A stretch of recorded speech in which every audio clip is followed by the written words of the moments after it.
Right, welcome to this Codex review for Chaos Space Marines. The new hardback one has come out here for Chaos Space Marines 8th edition. It's moving away from the indexes now, and then Games Workshop are scheduled to release a number of codexes in the near future, and then this is one of the new ones that's out. So in this video we're going to go through all of the different units that are available, talk about weapon combinations and so on, and then with these reviews now I'll take it sort of quite tactically as well. Let's talk a bit about tactics, possible unit combinations and things that you can go for, units that are strong, units that are not so strong. It sort of changes as codexes, different ones come out, and as each edition of the rules come out as well. Some units that were good, not so good, others that weren't so good, all of a sudden they can become pretty good. So that's the idea, just going to get sort of a tactical overview, cover all of the different units as well. So it's good if you're sort of thinking about getting into Chaos Space Marines, or if you already have an army of them and then wondering how they've changed in 8th edition. So fascinating, this one here. We'll also cover things like the psychic powers, stratagems and so on. Cover that in this video as well. So I've got mine from gamingfigures.com. You can check them out. They do Games Workshop at a discounted rate, so it just means you can get a hold of things like your codexes at a reduced rate off of the regular retail price. They also do loads of other gaming systems as well, and accessories and paints and so on, all discounted in price. So you can check them out. That's gamingfigures.com.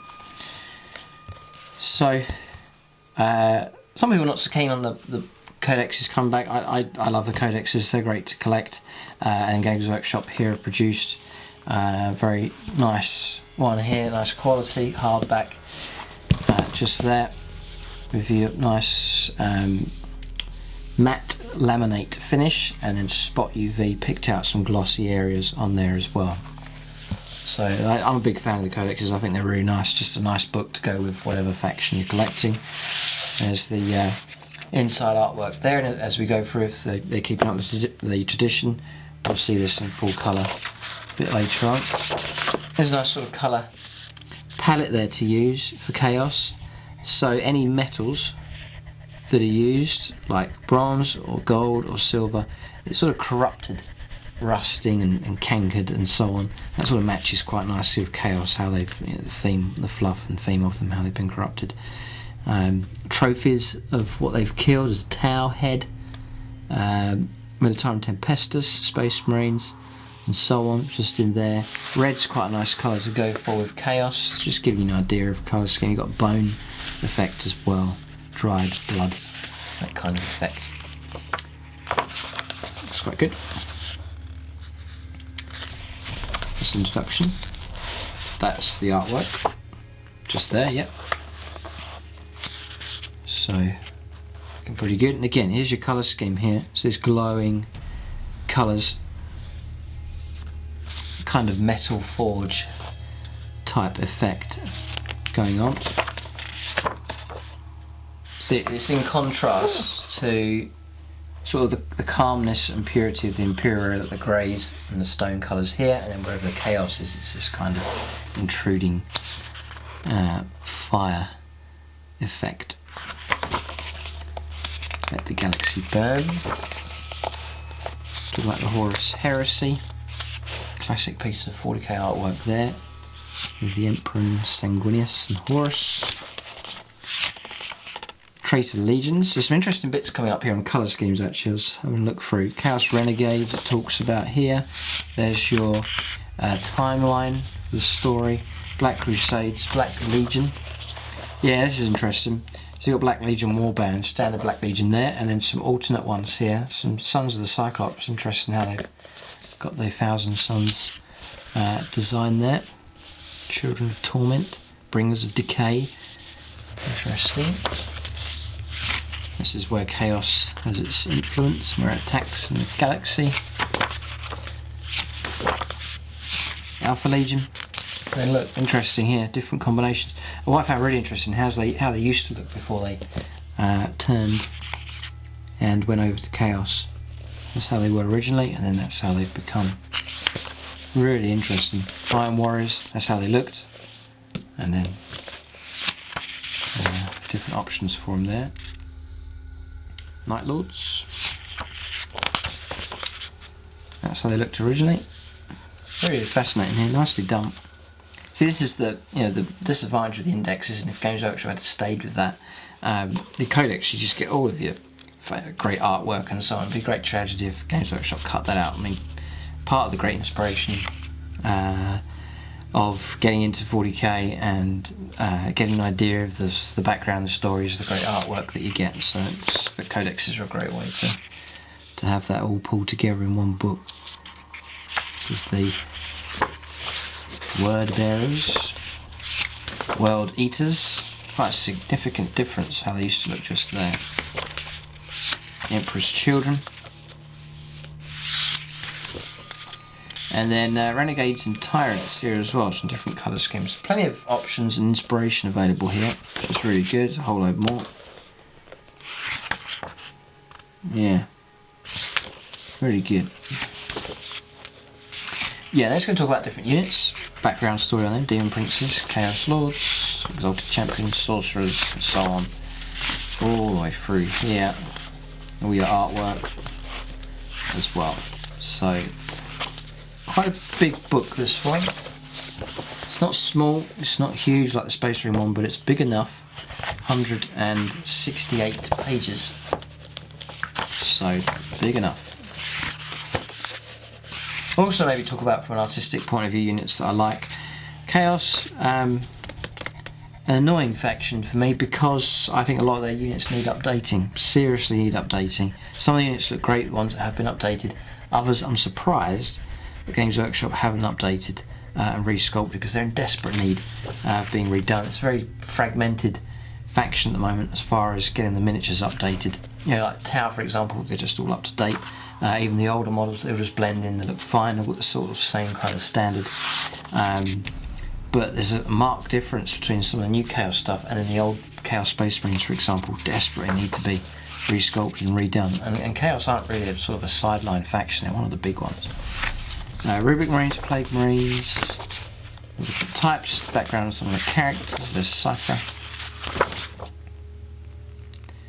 Cipher, Lord of the Fallen, he's in here. Yeah, interesting. They've put him in there. Baden. Bloodletters, Horrors, Plague Bearers, Demonettes, they're all in here as well. And then this is your miniature showcase, very helpful. Reference point. Yeah, really good. All very, very helpful here. These are some of my favourite models. The chosen models that you got in with the box set that came out, Dark Vengeance. I'm not sure if it's still available or not, but the miniatures are brilliant. That's how Chaos Space Marines should look. Just very, very intricately put together and sculpted. They're really nice. So Warp Talons here, Helldrake, Mortar Fiend. See, and these, they're a generation behind these ones. Desperate need of being redone.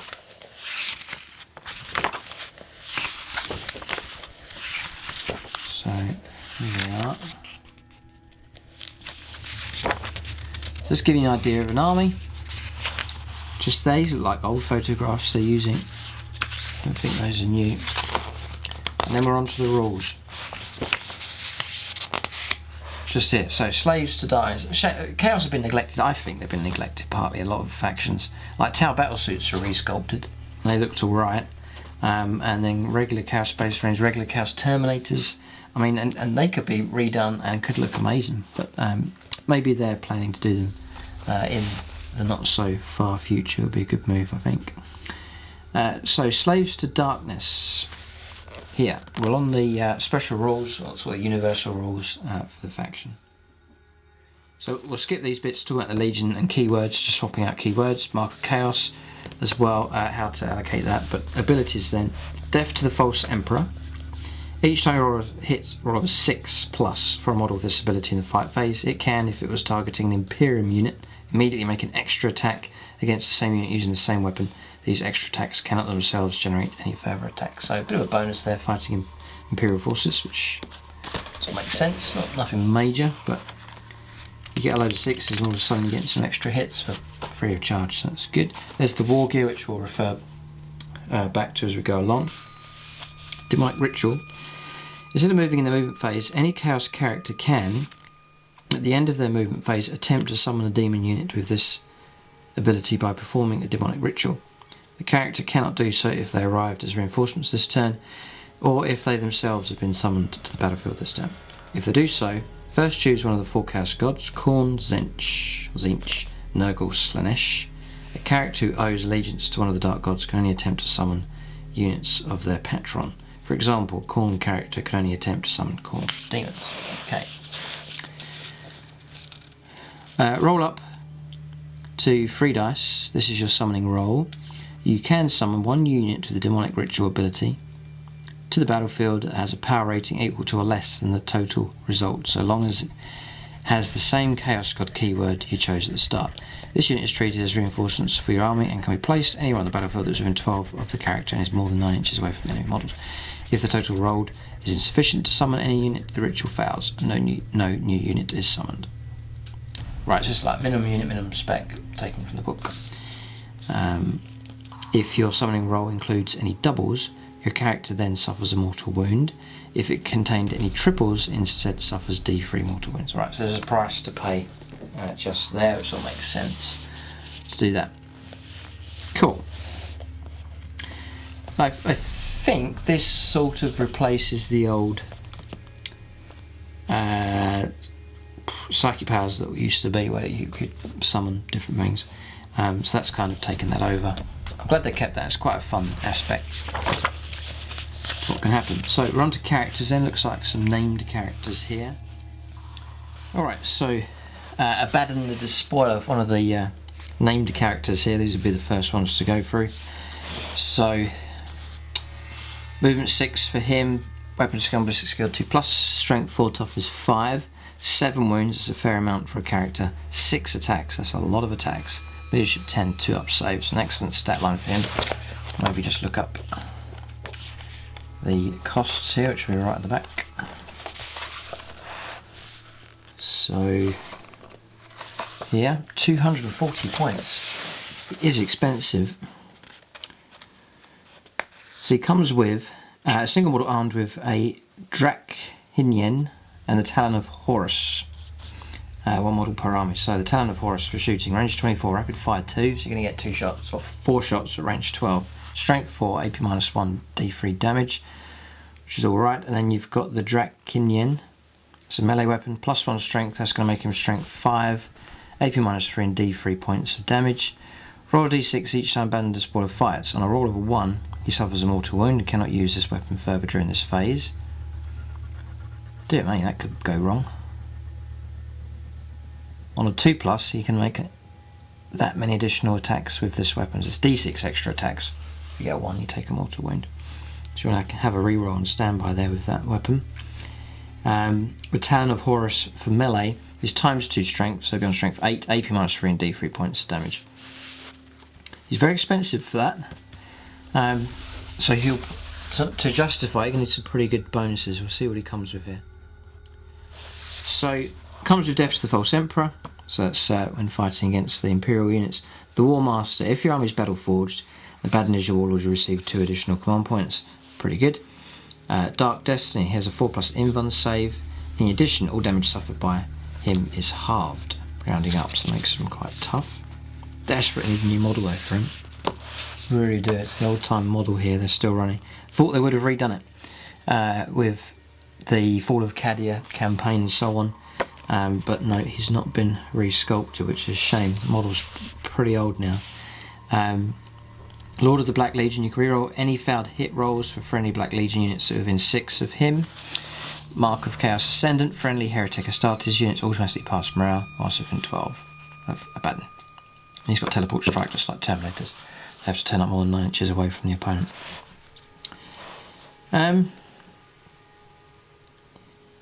Yeah, he's okay. There's no unwieldy here with this, or -1 to hit with this Talon of Horus, so that's pretty good. You can get 6 attacks hitting on 2s. Yeah, so that's not bad. He's alright, he is expensive though. I wonder.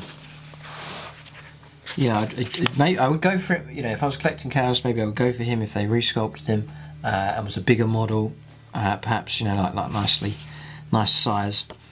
But the stats are alright, but no, he is expensive. 240 points is a lot. So Fabius Bile next is, let's have a look here. It's 109. But he's a lot less in points. Very, very cheap. 240 points, 109. Movement 6, weapon skill 2+, ballistic skill 3+, strength 5, toughness 4, 5 wounds, 6 attacks. Leadership 9 and 3 up, so that's a good stat line. He's armed with a Cyclos Needler, the Rod of Torment, frag and crack grenades. So the Needler is pistol free, range 18, so he gets to fire in combat. This weapon wounds on a 2+, so it'll be 2s to hit, 2s to wound, unless it's targeting a vehicle, in which case it wounds on a 6+. But there's no minus there, and the damage is just 1, so it's not that deadly a weapon. The Rod of Torment is strength of the user, AP -1, in close combat, D3 damage when you attack a vehicle, it has a damage of 1. So not that deadly either. Okay, so not really going to expect much from him in combat. He's got Death to the False Emperor, the Chirurgeon. At the beginning of each of your turns, Fabius Bile heals D3 wounds, so that's quite good. And then Enhanced Warriors. Fabius Bile can enhance 1 unit of Heretic Astartes infantry, but not characters. They refuse the dubious honour of Bile's gifts. There's an inch of him at the end of the movement phase, or a D6 for each model in the unit. The unit suffers 1 mortal wound for each roll of a 6. Only the strong survive Bile's experimental cocktails. Then roll a D3 and refer to the table below to see what bonus the survivors gain for the rest of the battle. The unit can only be enhanced once per game. So you roll dice, roll as many 6s, they take a mortal wound. And then you then roll here, you can get Swollen Musculature, +1 strength. Number 2 is Calcific Growths, +1 toughness. Then roll of 3 is Berserk Rage, +1 attack. Yeah, that's alright. Not bad. There's risks involved with using them though. But no, Fabius Bile's okay if you're looking for that enhancement. He's sort of basically paying out 109 points just to get access to that, because he's not that impressive anywhere else. So yeah, maybe wouldn't go for him either. He's okay, but not that impressed so far. Right, so Condor Betray. I think they redid this model here, was resculpted, although some people said that's not that great. But no, the model's okay. Condor Betray then. So he's 160 points here, Condor Betrayer. So he's sort of in between those previous 2 characters for points cost, sort of an average cost there, so you can be expecting something decent here. Semi-decent, you know, not the best, but pretty good. Movement 6, weapon skill and ballistic skill 2+, strength 5, toughness 4, 5 wounds, 6 attacks, leadership 9 and 3 up save. He's armed with a Gorechild, a unique plasma pistol, frag and crack grenades. So his plasma pistol is range 12, pistol 1. Strength 8, AP -3 and 2 points of damage. Each time I roll a 1, you suffer a mortal wound. Okay. And then, which is okay, the Gorechild then is +1 strength, so be on strength 6, AP -4, that's nice, D3 damage. This weapon always hits on a 2+ regardless of any modifiers. Good. Yeah. That is pretty good. You know, it's D3 points damage, but there's so many attacks coming through there, you're going to cause trouble. Death to the False Emperor, the Betray. You cannot reroll or modify hit rolls of 1 made for Condor Betray in the fight phase. Instead, those attacks automatically hit a friendly unit within an inch. Okay. Randomly determine which unit is hit if there is more than 1. If there are no friendly units within an inch, it's discarded. Right. Sometimes you might want to use him on his own, but that's interesting. That again, you notice here there's a pattern emerging. There's potential to damage yourself with your own weapon there, or another unit. Here, the same again, and then here again. There seems to be a downside for every character here. I wonder if this is going to run through the rest of the chaos stuff. Sigil of Corruption. Condor Betrays with 4+ invuln. Right, does come with invuln. Pretty good. Blood for the Blood God. Condor Betray can fight twice in each phase instead of only once. That makes him fantastic. God, that is horrendous. And then Kill, Maim, Burn. You can reroll hit rolls made for friendly World Eaters units within an inch of Condor Betray. That's a brilliant bonus as well. Right, so he's good. He's nowhere near the points cost of Abaddon. No, Condor Betray is one of the better ones there. He is pretty good. Right, so then Lucius the Eternal is next. Expect to be cheaper. Yeah, 115 points for him. So cheaper character here. Movement 6, weapon skill, ballistic skill 2+, strength and toughness 4, 5 wounds, 5 attacks, leadership 9 and 3 up save. He's armed with a Lash of Torment, a mastercrafted power sword, a Doomed Siren, frag and crack grenades. So the Doomed Siren's range 8, assault D6, strength 5, AP -2. This weapon automatically hits its target. Units attacked by this weapon do not gain any bonus to their saving throws for being cover. Okay, so that's that. Then the Lash of Torment here is interesting. It's another shooting weapon. Range 6, assault 2. And again, these are all going to be hitting on 2s here. Strength for the user, AP -1 and 2 points of damage. This weapon can be fired within an inch of an enemy unit. Right, so you can use it in combat and can target enemy units within an inch of friendly units. Mastercrafted Power Sword is strength for the user, AP -3, 2 points of damage. So he's okay. Death to the False Emperor, Armor of Shrieking Souls. He has a 5+ invuln. Whenever you make a successful saving throw for Lucius in the fight phase, roll a d6. On a 4+, the unit made the attack suffers a mortal wound after all its attacks have been made. Very good. Duelist's Pride. If Lucius the Eternal directs all of his attacks against that single enemy character, roll an extra 2 attacks. These extra attacks must also be directed at that character. And then Lord of Slaanesh, you can reroll hit rolls of 1 made for Emperor's Children units within 6 inches of Lucius the Eternal. So that is 115 points for him. So you could pay the extra 45 points and get Calm Betrayal. It just seems so much more stronger, much more deadly. So I'd say it's the better one. Okay, then Cipher then is movement 7, so pretty quick. Weapon skill, ballistic skill 2+, strength and toughness 4, 5 wounds, 4 attacks, leadership 9 and 3 up save. He's armed with his unique pistols, bolt pistol and plasma pistol, frag and crack grenades. So his bolt pistol is range 16, pistol 3, remember he's going to be hitting on 2+, AP -1. His plasma pistol is pistol 2, cool, range 12, strength 8, AP -3 and 2 points of damage.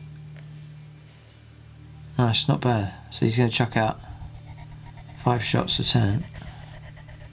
And then potentially in combat as well. It's interesting. Blazing Weapons. Cipher can use his pistols in your shooting phase even if he has advanced or fallen back in the same turn. Lord Cipher, you can reroll hit rolls of 1 for friendly fallen units within 6 of Cipher. And then Mysterious Protection. Cipher has a 4+ invuln. In addition, roll a d6 if Cipher is slain.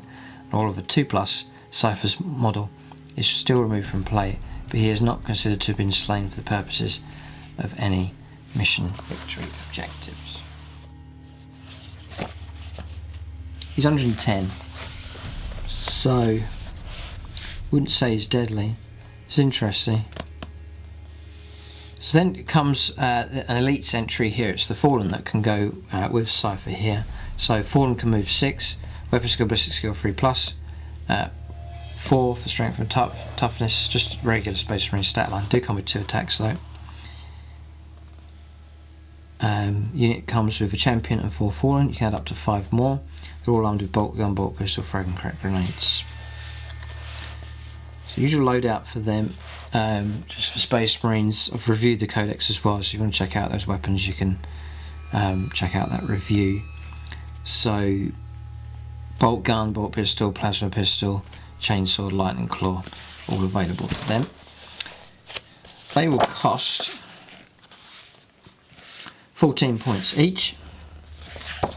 So So a little bit more than the regular Space Marine. You're getting the extra attack there, so it might be worth equipping them with close combat weapons.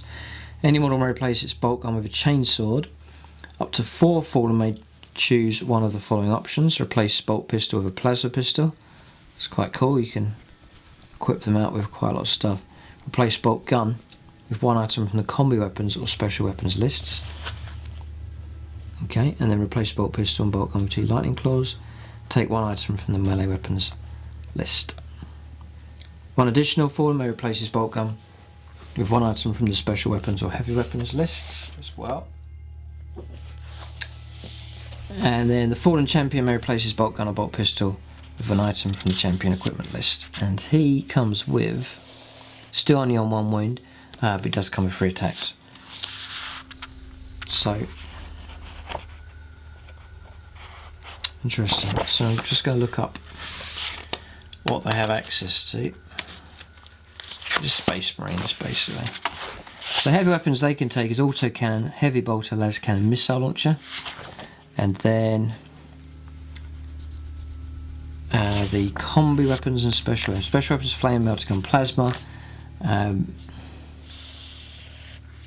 Combi weapons is combi bolter, flamer, melter, plasma. It's all regular stuff here for chaos. And melee weapons, chain axe, chain sword. We'll cover these later, like the chain axe, lightning claw, power axe, power fist, power maul, power sword. Right, it's all quite regular stuff. So that's them. Right, so then we're back onto HQs again. So here on Black Heart, next. 125 points. Again, cheap in points cost. There he is.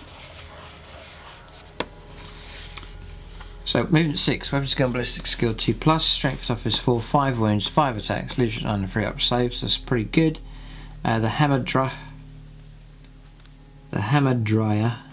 Sure, there's a lot of ones I can't pronounce very well in this for chaos. Here on Blackheart and his hammer dryer are a single unit.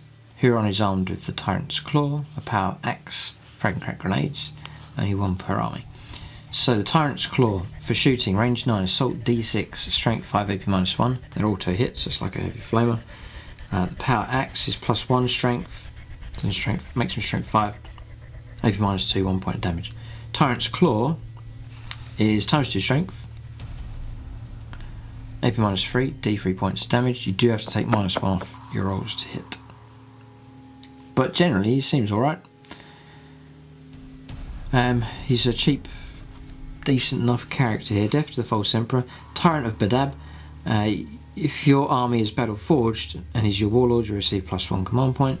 He has a 4+ invuln. Okay, so he's the real deal here. He's pretty good. And the hammer dryer. If after Huron Blackheart is manifested as a psychic power, also he's a psychic as well. He's pretty good here. Bargain at 125 points. Yeah, no, he's pretty good. Interesting. After he's manifested as a psychic power, his hammered dryer can lend him additional power if it is still alive. When it does so, Huron Blackheart can immediately attempt to manifest an additional psychic power. And then Lord of the Red Claws says, you can reroll hit rolls of 1 for friendly Red Claws has units within 6 inches of him. So you can attempt to manifest 1 psychic power and attempt to deny 1. He knows Smite, and then 1 psychic power from the Dark Hereticus Discipline, which we'll cover later on. No, he's not bad. He's okay. He's not as deadly as Khan, but he's not too bad. Right, so then you're on to your regular Demon Prince here. Let's have a look. 146 points, does not include war gears. You've got to add your stuff on top of that. We'll see what there is to add. He's armed with a Hellforged sword and a set of Malefic Talons.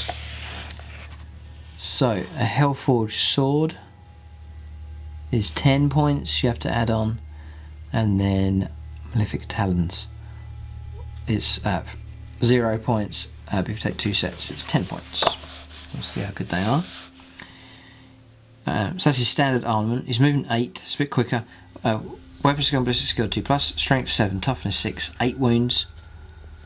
Okay, I think that keeps within that zone of he can't be targeted out because he's not big enough. So they've kept it within 8 wounds. 4 attacks, leadership 10 and a free up save. So it'd be difficult enough to kill. Because there's no breakdown here. He's going to fight to the very end with his full stat line, which is strong. So it comes with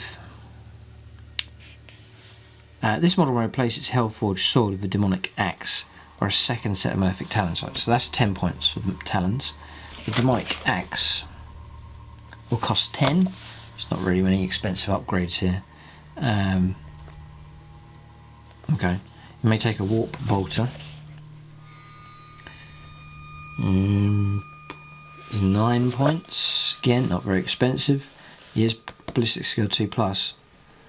So, you know, you're going to be hitting the target most of the time. You may take wings. If it does so, its characteristic is increased to 12 and it gains the fly. That keyword. So wings will cost, dim prints of wings it should be, 170. Okay. So about 24 extra points. 24 points to give wings. And that will add well, he already moves 8, you're going to get 12, so you're getting an extra 4-inch movement, but it can fly, and that'll mean he's a bit more flexible. He can target certain targets like flyers and so on in combat, I believe. So Death to the False Emperor does come with the demonic 5+ invuln save, that's as it used to be. Demonic allegiance, when you include a demon prince in your army, you must choose which of the 4 gods it will give its allegiance to. Khorne, Tzeentch, Nurgle, Slaanesh, then gains the appropriate keyword. You can reroll hit rolls of 1 made for friendly, legion, whatever the legion is, units within 6 of this model. This ability also affects demon units within 6, but only if they owe their allegiance to the same Chaos God. For example, Khorne demon units are only affected by Khorne demon princes. Might over magic, demon prince of Khorne increases its attacks characteristic by 1. That's if you choose the Khorne. Right, okay, pathway. And he is a psyker as well. It can Tzeentch, Nurgle or Slaanesh, so it depends on which one you choose. Right, so not if you're Khorne, you lose your psychic ability, but you get your extra attacks. They balance it out that way. It can attempt to manifest 1 psychic power, attempt to deny 1, in those smite, and one of the others. So you can't complain really, the imprint seems alright. The weapons here. So, a warp bolter, range 24, assault 2, so you're never going to get more than 2 shots. Strength 4, AP -1, 2 points damage. I don't think I bother with that. I don't think. Go for combat. So this is the demonic axis next that you pay the extra 10 points for. You get +1 strength, so that makes your strength 8. It's AP -3 and 3 points of damage, but it is -1 to hit. Which is a bit of a shame. It's difficult that because it's only on 4 attacks. And that is a big difference. If you attack with 4 attacks in 2s, fair chance all 4 are going to hit. If you go to 3+ to hit, you're more than likely going to miss with 1, and then possibly with 2 on average, and all of a sudden your attacks have halved. So it's a shame that demonic axe. So the Hellforged sword is strength for the user, but it's still strength 7. It's AP -2, but it still dishes out 3 points damage. Probably be tempted just to keep the sword. And then the talons is strength for the user, AP -2, and then 2 points damage. Each time this model fights, you can make an additional attack with this weapon. Model armed with 2 sets of malefic talons can make 3 additional attacks with them instead. So, yeah, those are pretty good weapons. Yeah, I'll probably just stick with the sword and leave it at that, and it's quite cheap HQ, really, and quite a presence on the table as well. They're quite intimidating. So that's that one. Chaos Lord, right, so this is one you can customise for yourself. I wonder how this one will turn out. Stat line here is looking not as good as some of the other characters previously, but it might be pretty cheap to get out here. So, Chaos Lord, movement 6, weapons gone ballistic, skill 2, plus strength toughness 4, 5 wounds, 4 attacks, leadership 9 and 3 up save. Comes with chainsaw, bolt pistol, frag and crack grenades. Okay, so this model may replace its bolt pistol with one item from the pistols, combi weapons, or melee weapons. I will cover this briefly just to save you having to go over to Space Marines. And then we'll cover them here, and then we'll know what the weapons do. So, champion equipment. So, combi weapons then. Yeah, so I just need to look up. Let's just see here. We'll go to pistols first. Just as a refresh here as to what these weapons can do. Just here. So, pistols then. Bolt pistol, just standard. Plasma pistol is here. Range 12, pistol 1. Remember, you can fire in combat. Strength 7, AP -3, 1 point damage. Or you can supercharge this strength 8, AP -3, 2 points damage. But if you roll 1, you're dead. The bearer is slain, which is so risky on a character that you've paid points out for. So plasma pistol's okay. We'll just check how many points it is. Whether it's worth it. 7. It used to be. I think they used to be 15. So they're definitely worth more now. They're definitely more of a bargain. Plasma pistol isn't bad. 7 points is pretty good. Yeah, he'll be on 2s to hit. You can use it in combat as well, so that's just not too bad really for 7 points. So then we're looking for. That's that. Then he has access to combi weapons. It's combi bolter, flamer, melter, plasma. So the flamers rapid fire. Oh, that's the bolt gun. So you get the standard bolt gun, which is the usual, 24, rapid fire 1, range 24, rapid fire 1, strength 4, no minus on the AP, and 1 point damage. Then the flamer is strength 8, D6, assault D6, strength 4, auto hits. Bit of a waste really because he's hitting on 2s anyway, so you may want to use something else. Melter gun, that may well be a better option. Assault 1, range 12, strength 8, AP -4, D6 points damage, and then if you get within 6 inches, you'll get 2d6 choose at best, which makes that pretty reliable. It's 2s to hit, probably on 3s to wound, say against a vehicle. AP -4 is going to bypass the armour most of the time, and then 2d6 choose the best if you're in range. That's pretty nasty. Probably go combi melter, or just a melter. Wouldn't be fussed on the bolt gun. See how much that is. 19 points. Okay. Combi plasma is the same rules for plasma gun, which is range 24. It's similar to the pistol, but it's range 24. Rapid fire 1, and you've got the supercharge option as well. Combi plasma is 15 points. I would go melter, I reckon. 2s to hit. Nice, reliable, nasty damage. Good against vehicles, characters, monstrous creatures, and so on. So, he then has access to. Right, he doesn't have access to special weapons here. So you can't go and take a regular melter gun. So yeah, you need to go for the combi. So I would go combi melter, I reckon. Let's just see how much the Chaos Lord is.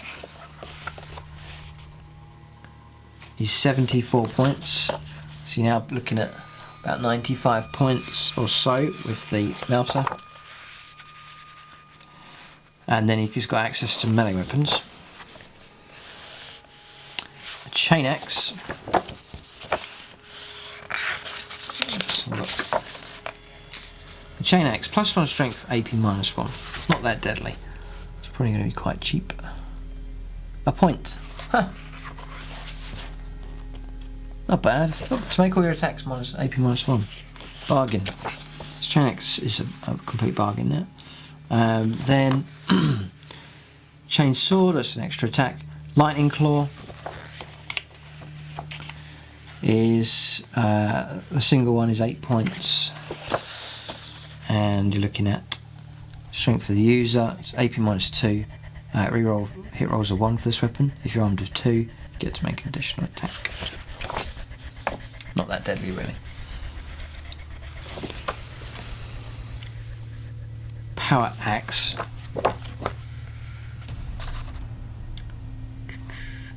Melee weapons. Power Axe. 5 points, which is cheap. And we'll see what it does. Plus 1 strength, AP -2, and 1 point of damage. It's alright. Power Fist is going to be ×2 strength, AP -3, and then D3 points damage. That could be a way to go. You'll be on -1 to hit, so make him freeze to hit in combat. Power Fist, Power Maul. Interesting. So the Fist, by the way, is 12. Power Maul is 4 points, very cheap. And you're looking at +2 strength and AP -1. Cool. Power Maul is pretty good, actually.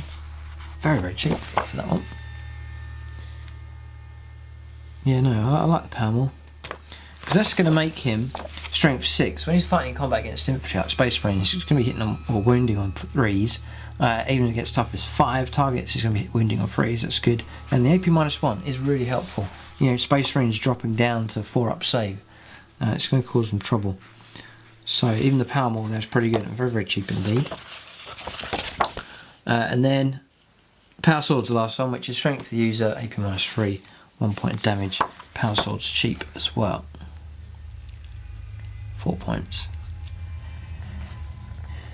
Yeah, we'll see what abilities he grants. He's not a character that's just going to blow things away. He's just going to support a bit, and you can customise him and make him look pretty good. And then really for about 100 points, you're looking at for this character. He's okay, and you can do some nice conversion work on him. I would probably go for Power Maul and the Combi Melter Gun. That's what I go for. I think he caused a bit of trouble. There's no big deal if he dies. You haven't really paid out loads of points on him, so yeah, I'll go for that. So he comes with Death to the False Emperor. Now, may replace his Chainsword, 1 item from the pistol or melee weapons. Yep, so you can do that combination we're talking about. May take a jump pack. If he does so, his movement is increased to 12, so it doubles his movement and gains jump pack and fly. Might be a cool idea. Have him accompany some units and help them out and just to move around quickly.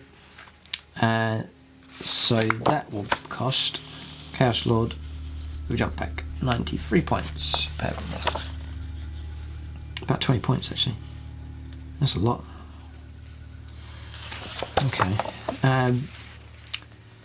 Right, so Lord of Chaos. You can reroll hit rolls of 1 made for your friendly legion within units within 6 of him. Does come with a 4+ invuln. Just helpful enough, and then the jump pack assault if he takes the jump pack. So yeah, Chaos Lord's alright.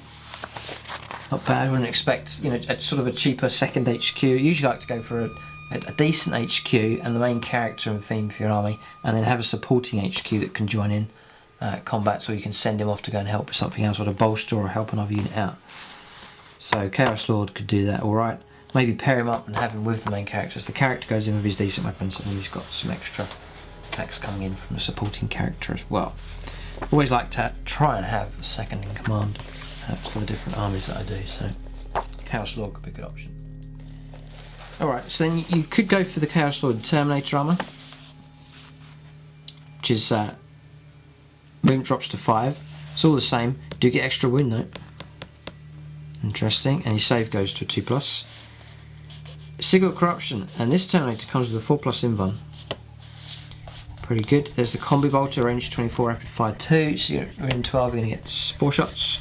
Power Sword he comes with as well. And he's got access to Combi Weapons, Terminator melee weapons available as well. Teleport Strike available, and units reroll 1s for friendly legion units within 6. So the Chaos Lord and Terminator Armor is 105 points. The Power Sword's cheap, 4 points, and the Combi Bolter will be cheap as well, 2 points. Okay. What's interesting for him is he's got access to Terminator melee weapons. This could be better options here. So we've seen all of these except the Chain Fist, which is, let's have a look, 22 points. Ouch. See what it does. Times 2 strength, AP -4, 2 points damage, and it's -1 to hit as well. With that.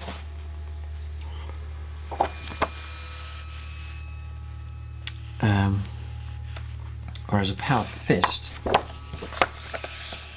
cost, I'm just sort of lining it up here to see what it comes out at. 12 points, almost half the points cost for a Power Fist. And the Power Fist is times 2 strength, AP -3, D3 points damage. Okay, so the cheaper option, still quite deadly. Yeah. Yeah, so you've got to configure them how you want. I'm not going to expect amazing things from the Chaos Lord. He's okay, he's alright. Cheap HQ, or cheaper HQ, no problem. Alright, so Sorcerer then.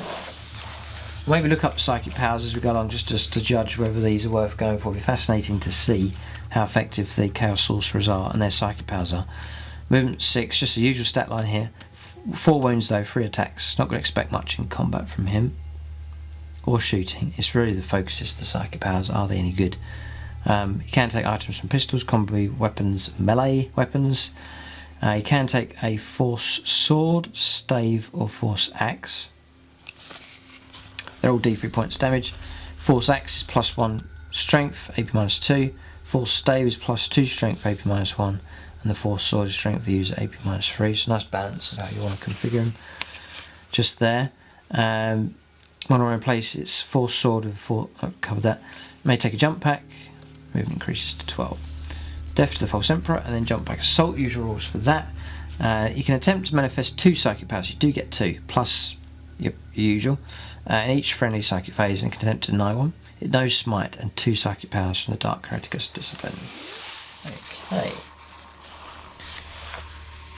So if I took one, I'd probably go for sort of a cheap loadout on him. Because he's only got 3 attacks, not really freeze to hit, not really going to be worth spending out points on decent war gear for him. It's all about the psychic benefits.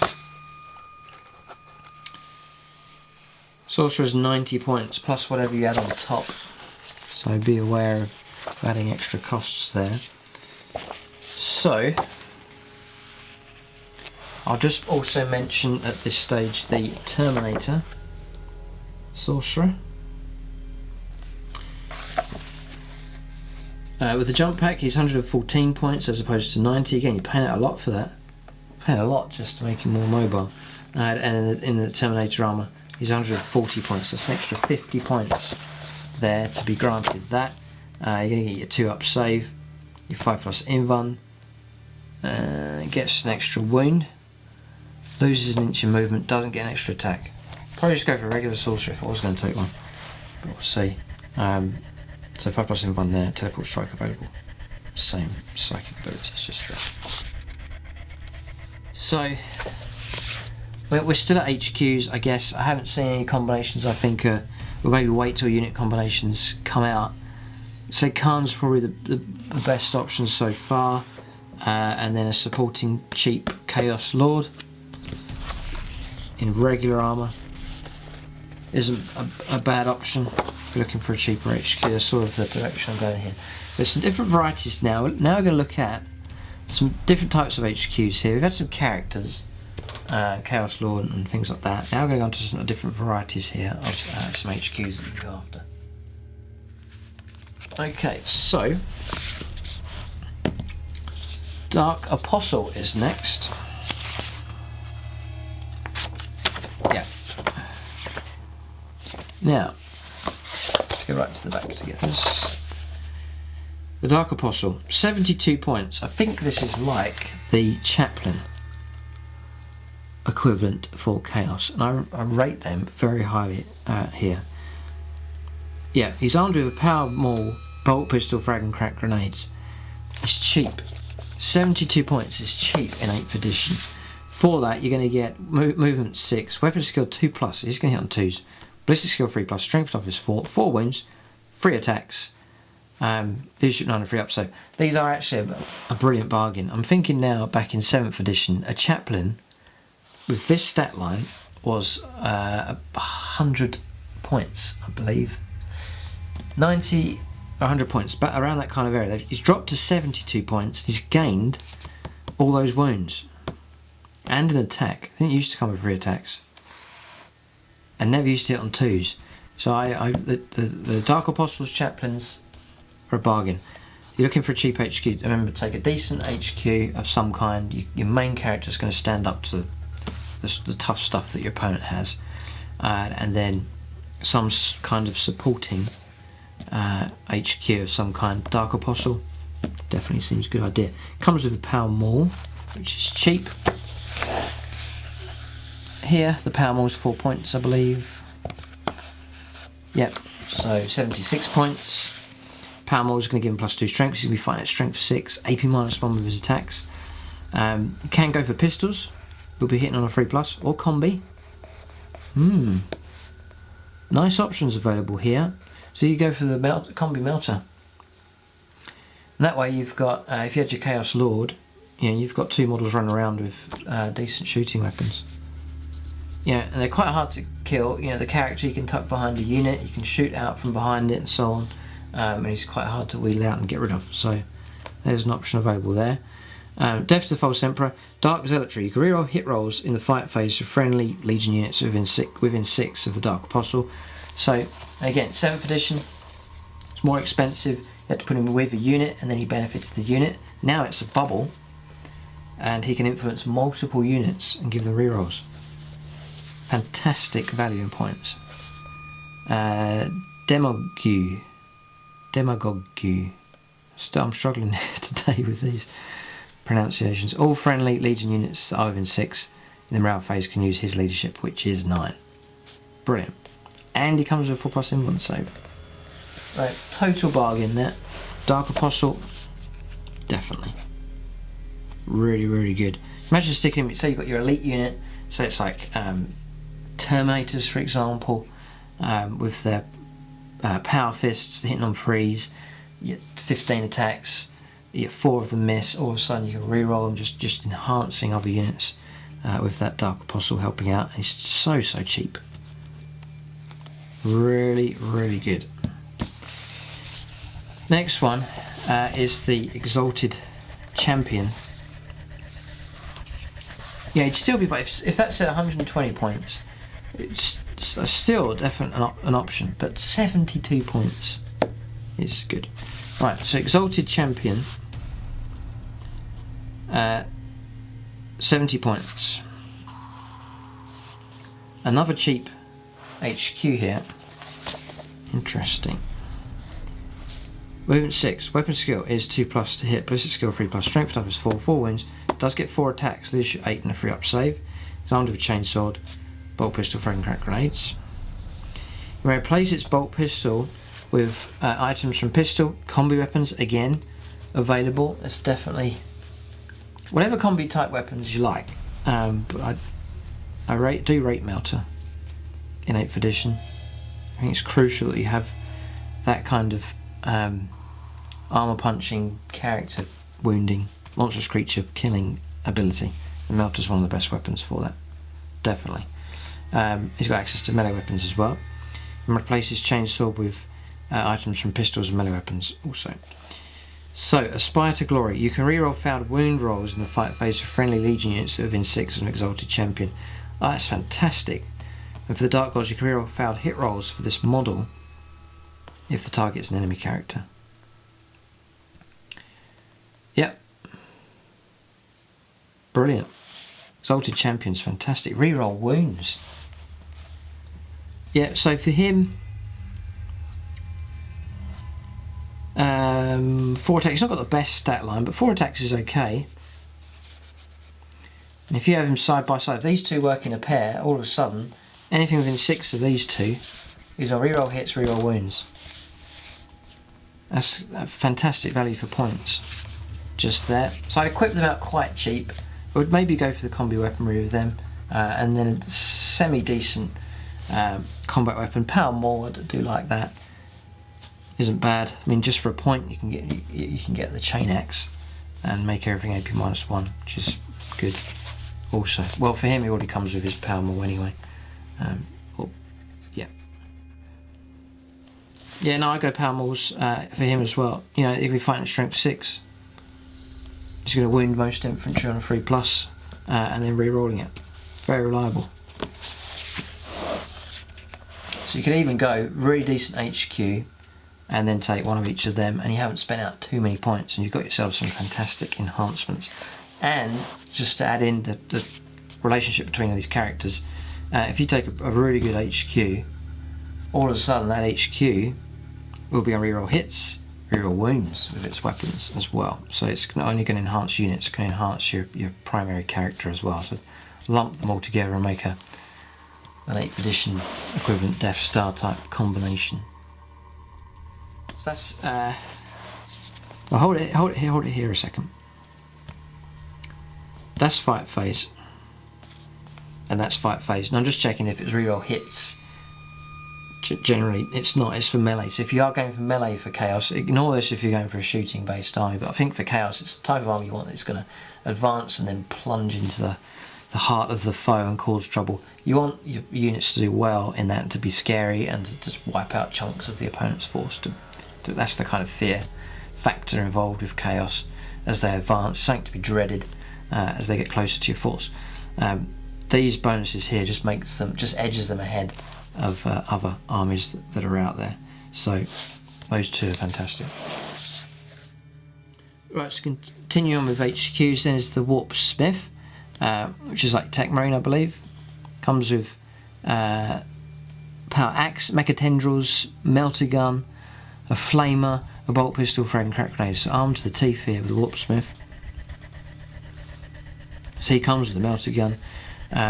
We'll just check out. He's got access to pistols or combi weapons if he replaces his bolt pistol. And then Master of Mechanisms. At the end of your movement phase, a Warp Smith can repair a single friendly vehicle within an inch, or the unit gains D3 lost wounds. A Warp Smith can instead curse a single enemy vehicle within 18, roll D6 on a 2+, that vehicle suffers a mortal wound. The vehicle cannot be repaired or cursed by more than one Warp Smith in the same turn. Okay, so he's like D3 lost wounds sounds good. But it's worse than it was in 7th. Say you've got a vehicle with 11 wounds, and then he can restore D3 lost wounds. It sounds good, but in 7th edition, your Tech Marine or Warp Smith could repair, say, a hull point, 1 hull point. The vehicle comes with 3 hull points, 4 hull points. You know, you restore a quarter of it guaranteed.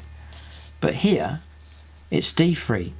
You'd need the best roll possible, 5 or 6, to restore a quarter of it. On average, it's going to be slightly less. You're going to restore 2 wounds, which is less than a quarter of the total wounds of the model. If you understand what I'm saying, I think it's just quite as good. It sounds good, D3. Oh, that's great, but there's a lot more wounds now, as opposed to hull points that there were previously. So they're not quite as good as they were. Yeah, and I don't know. Your tank drops down. It loses a load of wounds. You've got 2 wounds left. Warp Smith, you've paid out all these points for him, and you roll a dice and he restores a wound, and then the opponent just blows the tank away with 3 wounds remaining on the next turn. It's all a waste, really. That's what I'm thinking. And then the curse here, you could curse an enemy vehicle on 2+, and they're going to lose a wound. So, not very efficient, I don't think. Ballistic skill is 2+, so that's helpful for the Melter Gun. The Mecca Tendrils, he gets 2 additional attacks, but there's no bonus to it. The Power Axe is alright, but I think you're going to have to pay out a fair bit here to equip him. So I think the Warp Smith's a bit of a points pit where you just pour loads of points into him to equip him. Let's just have a look here. He's got 3 attacks, it's not that amazing. Warp Smith, he's 45 points. He does start off cheap, but then I believe you have to take all these. You've then got to give him, let's just have a look here, Power Axe, 5 points. Right, so now he's 50 points. Mecca Tendrils, 0, okay. This is good so far. Melted Gun, but that's a decent weapon, so I'm not going to complain about that. 17 points, you're on 67 points. And then the other problem is, say he's got this melter gun, you're usually going to use him on your back line. Say you've got some Chaos Predators, and he's there just repairing them, he's not really going to get to use the melter gun if the opponent stays away. So maybe a sort of a waste of a decent shooting weapon on a model that's usually going to be far away from the opponent. He's not usually going to get him in 6.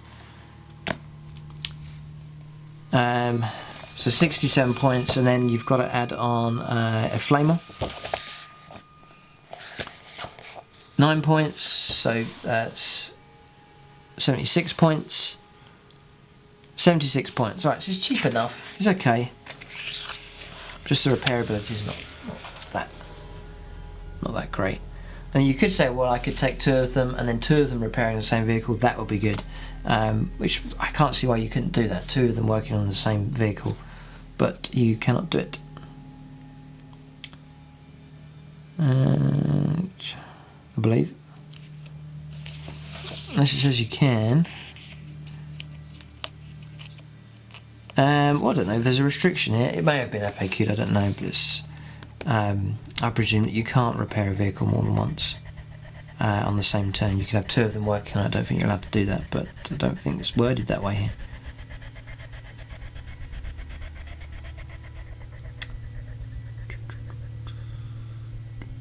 Yep. Oh, sorry, here it is.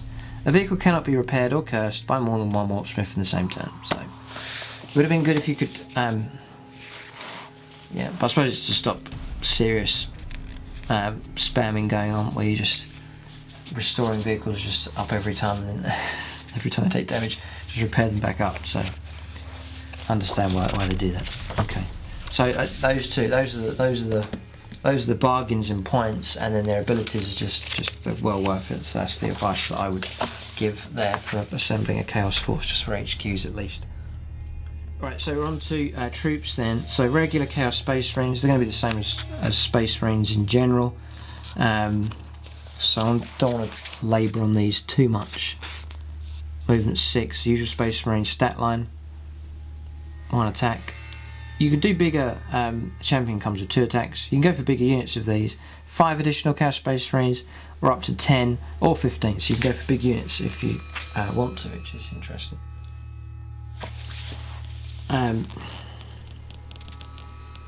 Bolt gun, plasma pistol. Yeah, I'm not going to labour on this too much.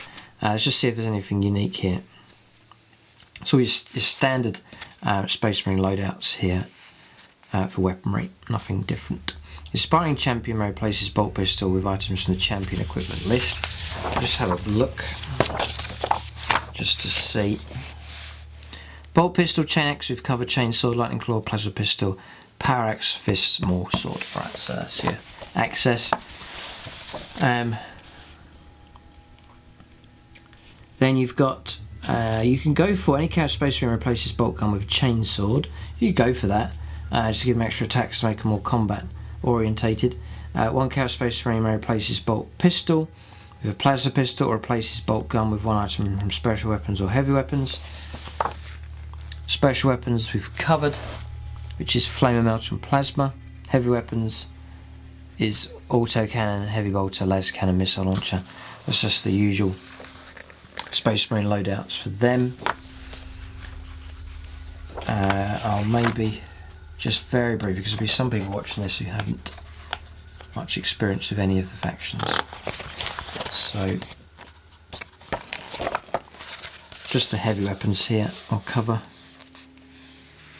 So you've got Missile Launcher, you can fire Frag and Crack, it's quite a versatile weapon. Range 48, Heavy D6, Strength 4, AP 0, then 1 point damage. That's your infantry clearance there. Quite unreliable, though, D6 shots. Then you've got the Solid Shot, Crack Shot, range 48, Heavy 1, strength 8, AP minus 2, and D6 points damage. That's pretty good. But if you really want to kill vehicles, then the better option is the las cannon, which is here, which is same range, but it's strength 9. It's helpful against things like land raiders. You're going to be wounding them on a 3+. It's AP minus 3 and then D6 points of damage. That's better. It is better. Then the auto cannon, it's okay. Heavy 2, strength 7, AP minus 1, 2 points of damage. It's alright. It's sort of in between an infantry killer and a vehicle killer. It doesn't do either very well, I would say. Yeah, in 7th edition, an autocannon could cause trouble for light vehicles. It could destroy it.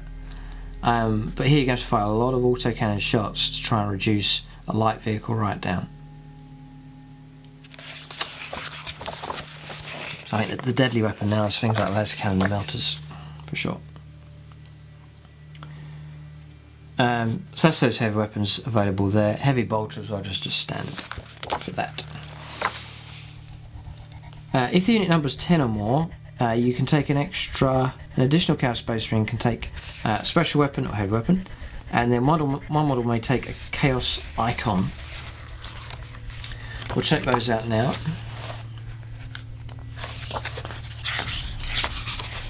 Listen to the page numbers here, but not all of them are on there. 53. Right, so here's the icons. Is there a cost for these? Here it is, icons. They're all 10 points each. So Icon of Wrath, it's for Khorne units. You can reroll charge rolls for the unit with an Icon of Wrath. I would take that. Definitely. Brilliant. Very, very helpful. So yeah, Icon of Wrath, that's a bargain at 10 points. The difference between not failing a charge of a decent unit and getting that charge in, definitely take that. It looks quite cool as well to paint out. Icon of Flame, that's for Zinch units. At the start of your psychic phase, roll a d6 for each unit from your army with an Icon of Flame. On a roll of 6, inflict 1 mortal wound to the closest enemy unit within 12. Oh boy, so you've got to get close, and then you've got to roll a 6, and then you're just going to cause a mortal wound. I wouldn't bother with that, it's a waste, I think, of 10 points. You could spend 10 points on something way better. Icon of Despair for Nurgle. Enemy units within 6 of an army with an Icon of Despair must subtract 1 from their leadership. Probably wouldn't bother with that either. You'd easily forget it in the middle of a game. Icon of Excess, / units only. If a unit has an Icon of Excess, its Death to the False Emperor ability takes effect on any hit rolls of 5+ rather than 6. Yeah, if you know if you're up against Imperial units, I think that's worth having as well. And then Icon of Vengeance cannot be taken by Khorne, Zinch, Nurgle or Slaanesh units. Right, so it's regular Chaos Space Marines then, I'm guessing. Add 1 to leadership of all models in a unit with an Icon of Vengeance. No, I wouldn't bother with any of those. If you're regular against Imperial forces and you've got Slaanesh, then by all means take the Icon of Excess. Icon of Wrath, yes. For Khorne, the others I wouldn't bother with. So that's that. So for Chaos Space Marines, you're sort of expecting them to be like regular Space Marines. So you're not expecting them to do amazingly well, but they're good supporting units. They're good to fill out your army with them, and then for grabbing objectives and so on. So I would configure them.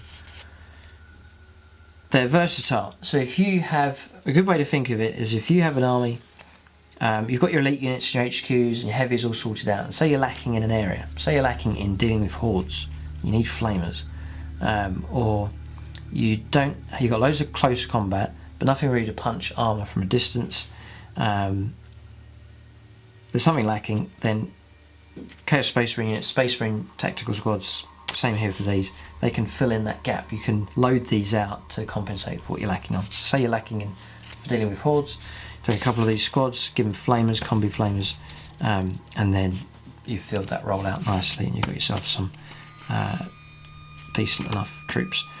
I wouldn't pay out loads of points, I don't think, on these. I wouldn't bother equipping the sergeants. You're wasting decent points on a model with 2 attacks.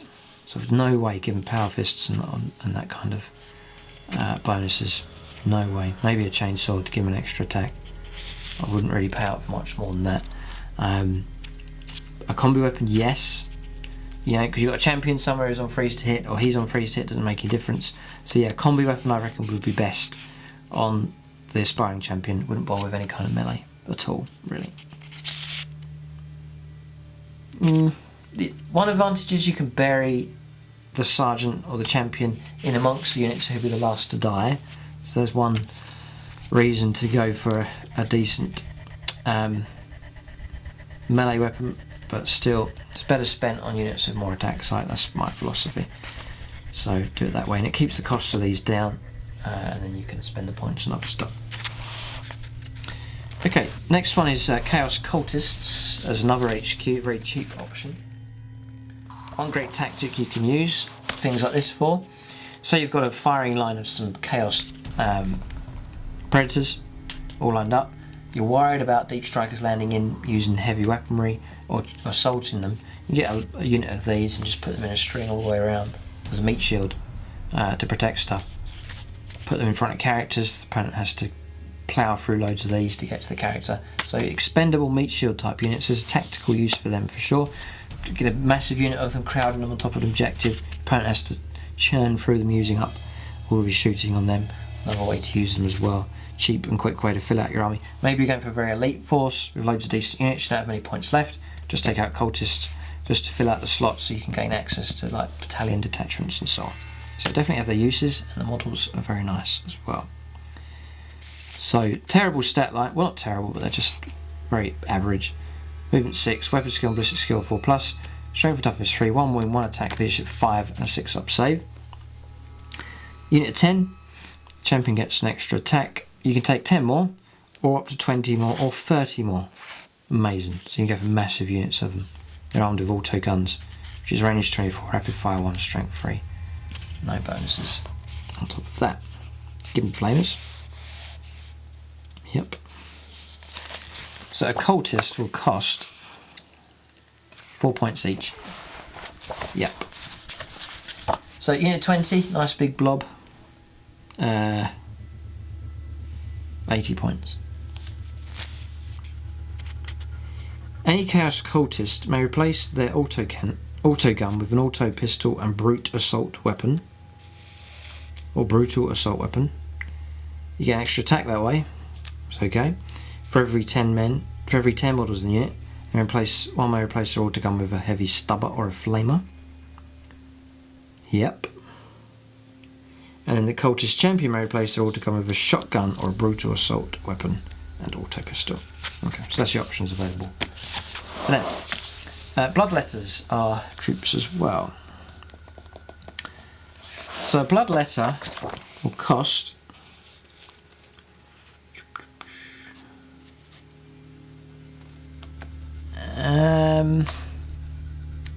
oh, demons, here we go. 7 points. Includes war gear. These are cheap. Because these come with a Hellblades. Includes war gear. Just double checking. 7 points. Including war gear. There's a bit of a bargain here with these Bloodletters. Right, so now as we go through this, imagine having your Dark Apostle and your Exalted Champion in there. So imagine this unit rerolling hit rolls and rerolling wounds. And if there's some ability that you could get to give them extra attacks somehow. But well, this unit contains 1 Blood Reaper and 9 Bloodletters. So you're on 70 points. You can include up to 10 or up to 20 of them. Additional 20, so you can go up to unit 30 of them. Come with Hellblades. They're on freeze to hit. Movement 6, ballistic skill 3+, strength 4. Good. That is good. Toughness 3, 1 wound, 1 attack, leadership 7 and 6 up save. So the 1 attack's a disadvantage. Hellblade is strength user, but it's AP -3. They'll cut through power armor here. Hack down guardsmen with no save allowed. Any attacks with a wound of a 6+ for this weapon have a damage characteristic of 2 instead of 1. For every 10, 1 Bloodletter may take an instrument of chaos. For every 10 models in the unit, 1 Bloodletter may take a demonic icon. Okay.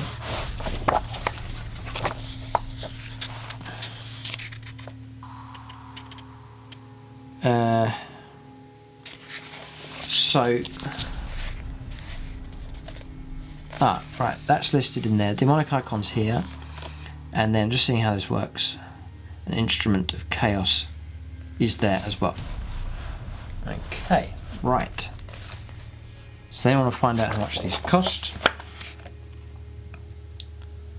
Is 10 points the instrument of chaos, and the demonic icons 15. We'll bear that in mind as we go along here. So, demonic ritual. Demonic models have a 5+, they come with 5+ invuln, brilliant. Unstoppable ferocity. If this unit charges or is charged, add 1 to its strength and attacks. It does get it for all models in the unit until the end of the turn.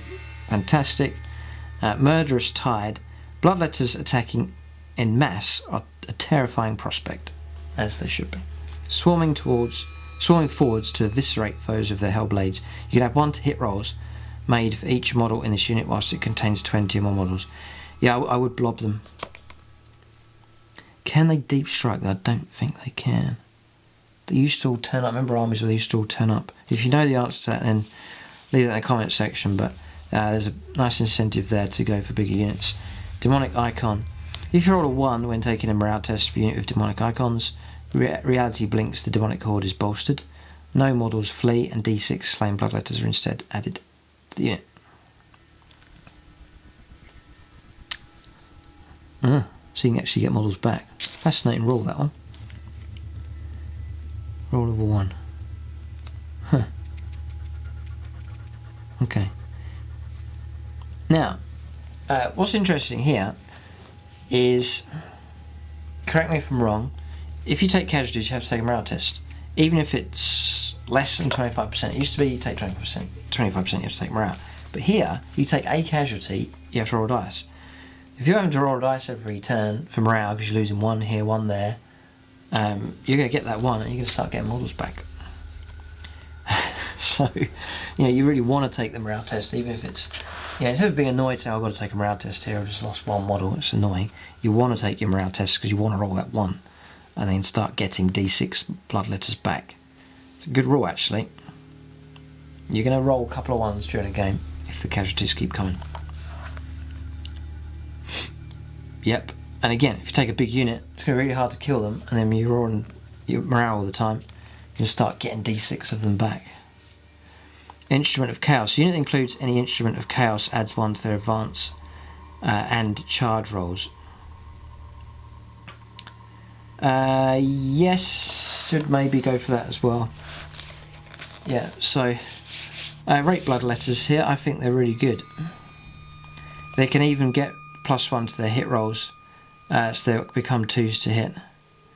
See, if they've got 21 models, I'd blob them out, take the instrument of chaos and a demonic icon, take them all the way up to units of 30.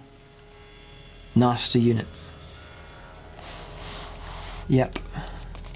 You're going to be on charging. If you have 30 of them charging, there's going to be 60 attacks at 2s to hit. Oh, they'll hack through most units. They'll kill everything. They're pretty good. Not bad at all.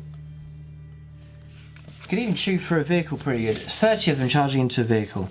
2s to hit. Maybe rerolls. So let's say you've got 58 hits. Then you're on rerolls, need 6s. And then with those hits, when they come through, this is trying to wound like a regular vehicle. Then once those wounds come through, they're at AP -3. You're going to kill vehicles with them. So bloodletters are brilliant. I take them over Chaos Space Marines. You pay out for Chaos Space Marines, you get unit 10, then you buy a Rhino for them, you add it all together, you end up paying out a lot for not very much. There's not much punch to them. They have punch. They have the ability to murder stuff very badly. So, and they're cheap. 7 points as opposed to 4 points here for those. And they're about half the points cost to them. So I would say bloodletters are the strongest out of all of those.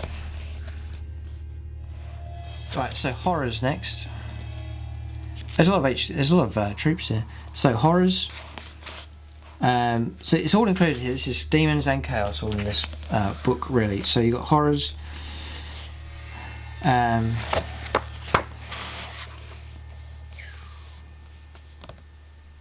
Units. Oh, horrors here. So blue horrors 5 points, pairs of brimstone horrors 3 points, and pink horrors 8 points. Kind of weird, these ones. So movement 6.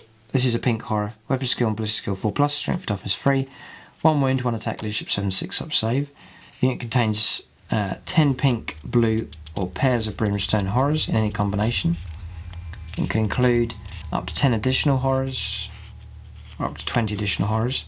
It says in any combinations, so you can go for pink, blue, and brimstones, however you want. Pink horrors are armed with coruscating flames. Blue horrors and brimstone horrors simply scrabble anyone who comes too close. Oh dear. The blue horror is 5+ to hit, no ballistic skill. Strength 2, toughness 3. A pair of brimstone horrors is the same stat line but gets 2 attacks and is at strength 1. Coruscating flames, this is from the pink horrors. Assault 2, strength 3, and there's no bonuses after that. War gear. For every 10 models in the unit, 1 pink horror may take an instrument of chaos, and then for every 10 models in the unit, 1 pink horror may take a demonic icon. Okay, so a cheap way to bolster out your army. It's like the Cultists version here for demons, to take those just to fill your army out. So I don't know if there's any weird rules now. Demonic Ritual. Models have a 5+ invuln save, that's going to help them out. In feral form, add 1 to any invuln saving throws made for this unit. Oh, crazy, 4+ invuln. Yeah. Iridescent Horror. When you set up this unit for the first time, you may select a single pink horror in the unit. That model has an attack characteristic of 2 instead of 1. Okay. Magic Made Manifest. A unit of horrors can attempt to manifest 1 psychic power in each psychic phase and attempt to deny 1. However, when you do so, may roll a single d6 for the psychic test to deny the witch test and use the result to determine the outcome. Note, this means that horrors can't roll a double 1 or a 6 to suffer perils of the warp. In addition, if the unit manifests Smite, whilst it contains less than 10 pink horror models, it only inflicts a mortal wound rather than a d3. Split. Each time a pink horror is slain, you can add up to 2 blue horrors to this unit before you remove the slain pink horror. Each time a blue horror is slain, you can add 1 pair of brimstone horrors to this unit before you remove the slain blue horror. The replacement models cannot be placed within an inch of an enemy model. Note that horrors that flee do not generate any extra models for their unit.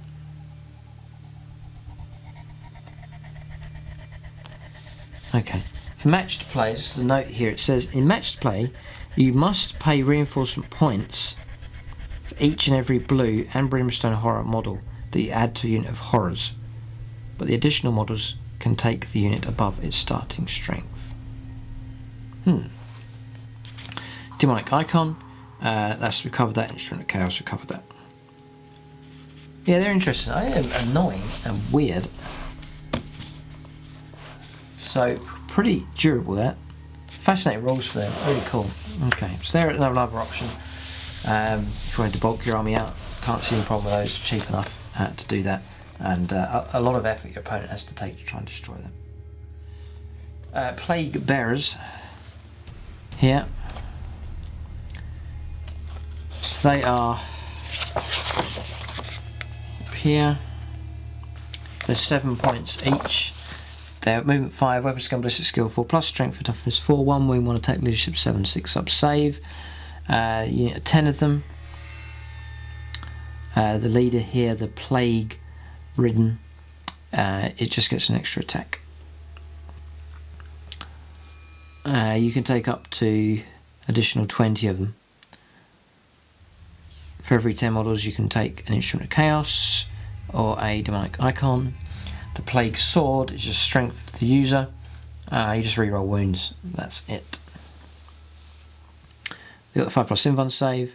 Disgustingly resilient. Each time a model in this unit loses a wound or a d6, and a 5 or 6 the model does not lose the wound.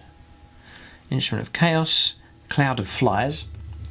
Large groups of plague bearers attract great clouds of flies that buzz about them, obscuring them from view. If the unit contains 20 or more models, it's -1 to hit. then Demonic Icon. Okay, so there's another option there as well. They seem okay. Demonettes next. Again, 7 points, not going to expect much from these. Do come with 2 attacks, movement 7, they're quicker. Ballistic skill, weapon skill 3+, so we're not a bad stat line. Strength and toughness 3. The Lucius has an extra attack, so 3 attacks. Again, you go for big units, so 30 of them. They come with piercing claws, AP -1, melee. Each time roll a wound of 6, it's resolved at AP -4. God, they're nasty, like Gene Stealers almost. For every 10, you can take Instrument of Chaos Demonic Icon. They do have the Invuln save. Increase the attacks characteristic of each model by 1 whilst it contains 20 or more models. They're nasty, these are nasty here. A unit that includes any Instrument of Chaos adds 1, we've covered that. Quicksilver Swiftness. This unit always fights first in the fight phase, even if it didn't charge. Brilliant rule. If the enemy has units that have charged or that have similar ability, then you alternate. Demonic Icon, covered that. Now, Demonettes are really good. Very, very cheap. So for 210 points, you will get your massive unit of them, and then you can take your icons and instrument as well, just to give them a bolster. Just there. Yeah, no, they're a decent unit as well. Troops, though, some great options here available. Right, on to elites then. Khorne Berserkers we'll start with. So, Khorne Berserker. I'm just looking here. Oh wow, these are pretty good. Wonder how much they'll be in points. Regular Space Marine stat line, but movement 6, strength 5, as standard with these. Desperately need to redo the models. They could look utterly amazing if Games Workshop redid them. If they did them to the same quality as say the Thousand Suns have been redone, very intricately done, bigger in size, very, very nice. Imagine those done up to that quality. They'd sell buckets of them if they did, but they've clung on to the old models here. It's fascinating because Chaos is not one of the minor factions like Harlequins, for example. Chaos is a big faction. So you get 4 of them. The leader has the champion has 3 attacks. They're armed with chainsaw, bolt pistol, frag and crack grenades. Right, so loads of attacks for these. Usual loadouts, the chain axe there you can go for. Remember, it's a point. Gives you +1 strength, AP -1. Is that really a point? It is, it's a point. Which is an absolute bargain. 1 point for that. Any Khorne Berserker may replace his chainsword or bolt pistol with a chain axe. I give them all chain axes for 1 point. You're going to make them strength 6 and AP -1 with all their attacks. I guess you lose the additional attack, is the disadvantage, but still. Chain axes are pretty good. Great thing is they're on 2 attacks, so yeah, we'll get some points costs here. So, Khorne Berserkers. 16 points a time, 17 points if you're going to give them the chain axes. You could maybe give a few with regular chain swords. You know, if you want to cut through hordes, you still want to have a nice volume of attacks. Give half of them chain axes, no problem at all. Can't see any problem in doing that. Any Khorne, right, so we've covered that. Up to 2 Khorne Berserkers may replace their bolt pistol with a plasma pistol. Maybe. I think maybe you're going to use them through hacking. Primarily use them for hacking through targets, but you could bury a couple of pistols in there, only 7 points a time. Can't see any problem with that. Berserker Champion may replace his bolt pistol and chainsaw with items from the champion equipment list. He's got 3 attacks, you might want to go for something. Maybe just a chain axe. 1 Khorne Berserker unit may take an Icon of Wrath. Blood for the Blood God. This unit can fight twice in each fight phase instead of only once. That's utterly amazing. They are fantastic. It looks like Games Workshop have made Khorne Berserkers how they should be. Absolute loonies in combat. Getting to fight twice. Really, really good. So fight you and then fight you again. Fantastic. So there's a bit of a fear factor in there with those. Nasty. So a brilliant, brilliant unit for hacking through hordes or just for grinding other units down. So happily charge them into other Space Marines, Guardsmen, Tower Fire Warriors, large units of Grots or whatever it may be. Just charge them into anything like that and they'll hack their way through. Just with tons of attacks, attacking twice. Really, really good. And not ridiculously expensive. 16 points each. You're getting a pretty good unit for that. Now, you can go for big units. Yeah, units of 15. No, additional 15, so you can go to units of 20 of them. They chew through anything. A unit of 20 of those charging in will kill anything. Just by the grinding process, the meat grinding process that they could do. So, Bazookas are excellent. So, by all means, if you go away and you take advice from this and you say, right, yeah, I'm going to try out units that you've recommended and you have some success, by all means, come back to the video and leave your feedback and say, yeah, it worked, no, it didn't. Or talk about your combinations that seem to have worked well for you in the comment section. Right, so Rubric Marines here for the Thousand Sons. Beautiful models here that Games Workshop have produced. Just regular, just going to go down here, it's regular Chaos Space Marine, just the one attack for these, movement 5. They just come with the Inferno Bolt Gun, which is really good. Range 24, so this is combat here, this is specialising in shooting. Rapid fire 1, so you are going to get 2 shots at range 12. Strength 4, it's AP -2, pretty nasty with them. The Aspiring Sorcerer, that's the leader, comes with Force Stave and Inferno Bolt Pistol. You can go for big units of these, include an additional 5 Rubric Marines, 10 or 15, so you go for big units of 20. Now, they are quite expensive, I think. 18 points, because there's some other benefits to Rubric Marines. You do have to pay for the Inferno Bolt Gun, 2 points, so 20 points a time.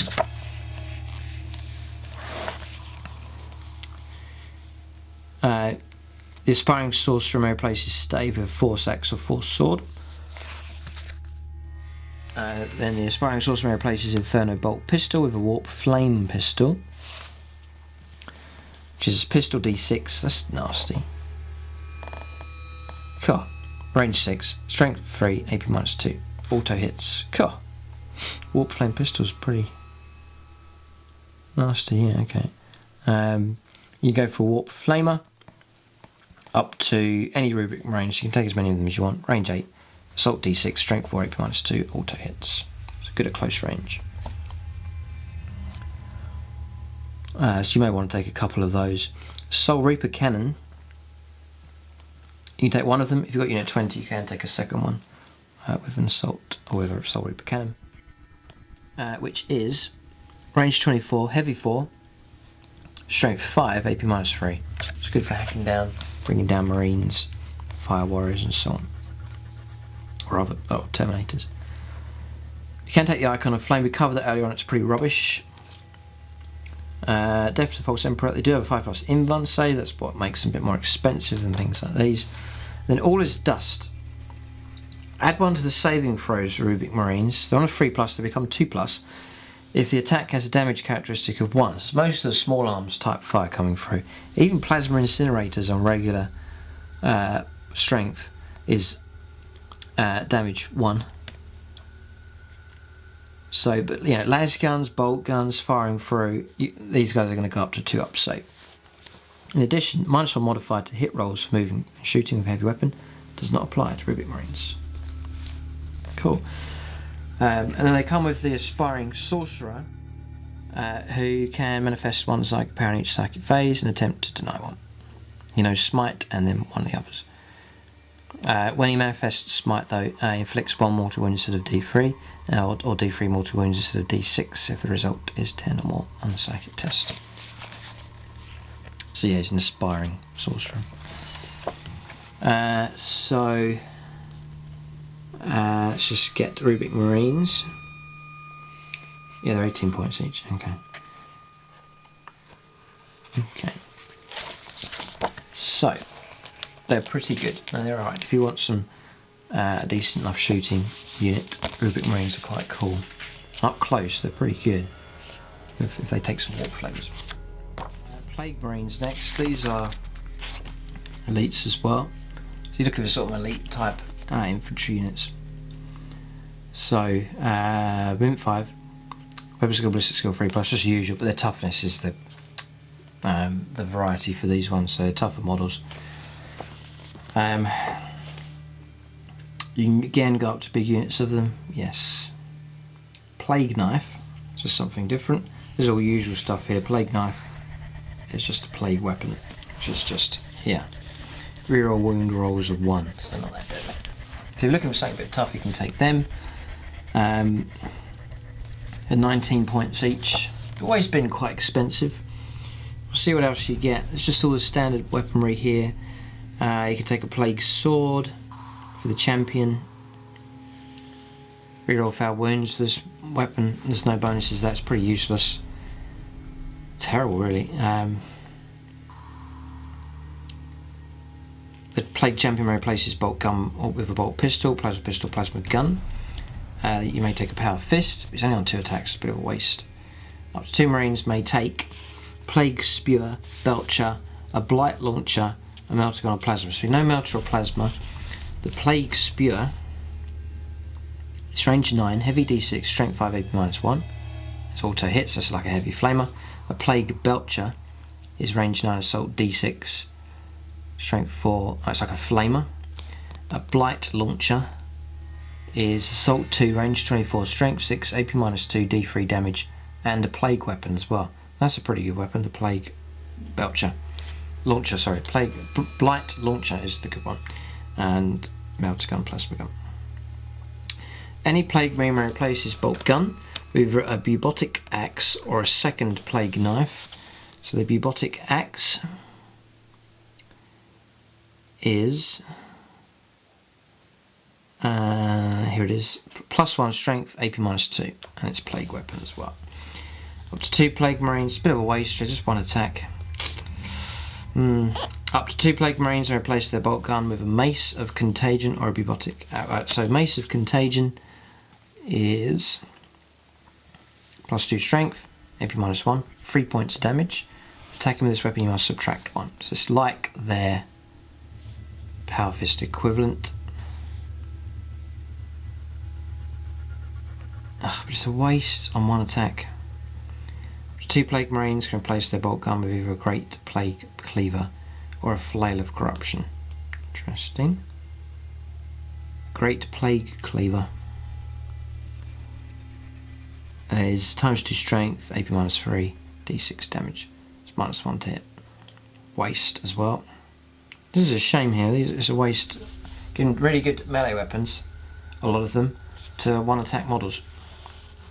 A plague cleaver or a flail of corruption. Melee again, +2 strength, AP -2, 2 points of damage. Make D3 hit rolls each time you attack this weapon instead of only 1. Excess damage from this weapon is not lost. Instead, keep allocating damage to another model in the target unit until either all the damage has been allocated or the target is destroyed. 1 plague marine with a bolt gun or with 2 plague knives may also take an icon of despair. They're disgustingly resilient, so on a 5 or 6 just ignore the damage. The main thing is their durability, that's what you purchase them for. Vectors of death and disease, a plague marine equipped with 2 plague knives, a plague knife and a bubotic axe, or a mace of contagion, and the bubotic axe has an attack characteristic of 2 instead of 1. Yeah, so if you do start paying out for those weapons, then your attacks start to go up and it makes it worth it. But not. It's expensive though. You do get to reroll wound rolls of 1 for this weapon if it's plague. So they're alright, they've always been expensive. I don't know, there's maybe some people out there have had success with plague marines, but they're expensive to start off with, and then to add all this, you're paying out the points and you're starting to make a unit very expensive. And it's not that effective there when they start on just 1 attack, so wouldn't rate plague marines that highly. At the moment, out of these elites options, I'd rate the Bazookas the highest, for sure. Then the Rubric Marines, I think. So, Noise Marines, these are more long-range shooting type. So there's nice diversity for Chaos, there's plenty of variety that you can choose. So Noise Marines, usual stat line. It's funny though, these guys come with 2 attacks as standard. How frustrating is that for the Plague Marines? Again, you go for big units of them. Standard loadout is a bolt gun and bolt pistol. So, any model may replace its bolt gun with a chainsword or a sonic blaster. So, sonic blaster. Let's check out Noise Marine first of all. They're 15 points each. And we'll check out Sonic Blaster, 4 points, so cheap. Sonic Blaster, Assault 3, Strength 4. Units attacked by this weapon do not gain any bonuses to their saves for being in cover. It's pretty poor, you've got to pay out 4 points for that. I would just stick with bolters. Yeah, it's not that amazing. One Noise Marine may replace his bolt gun with a Blast Master. If the unit contains 10 or more, you can take a second one. Right, so Blast Master, here we go.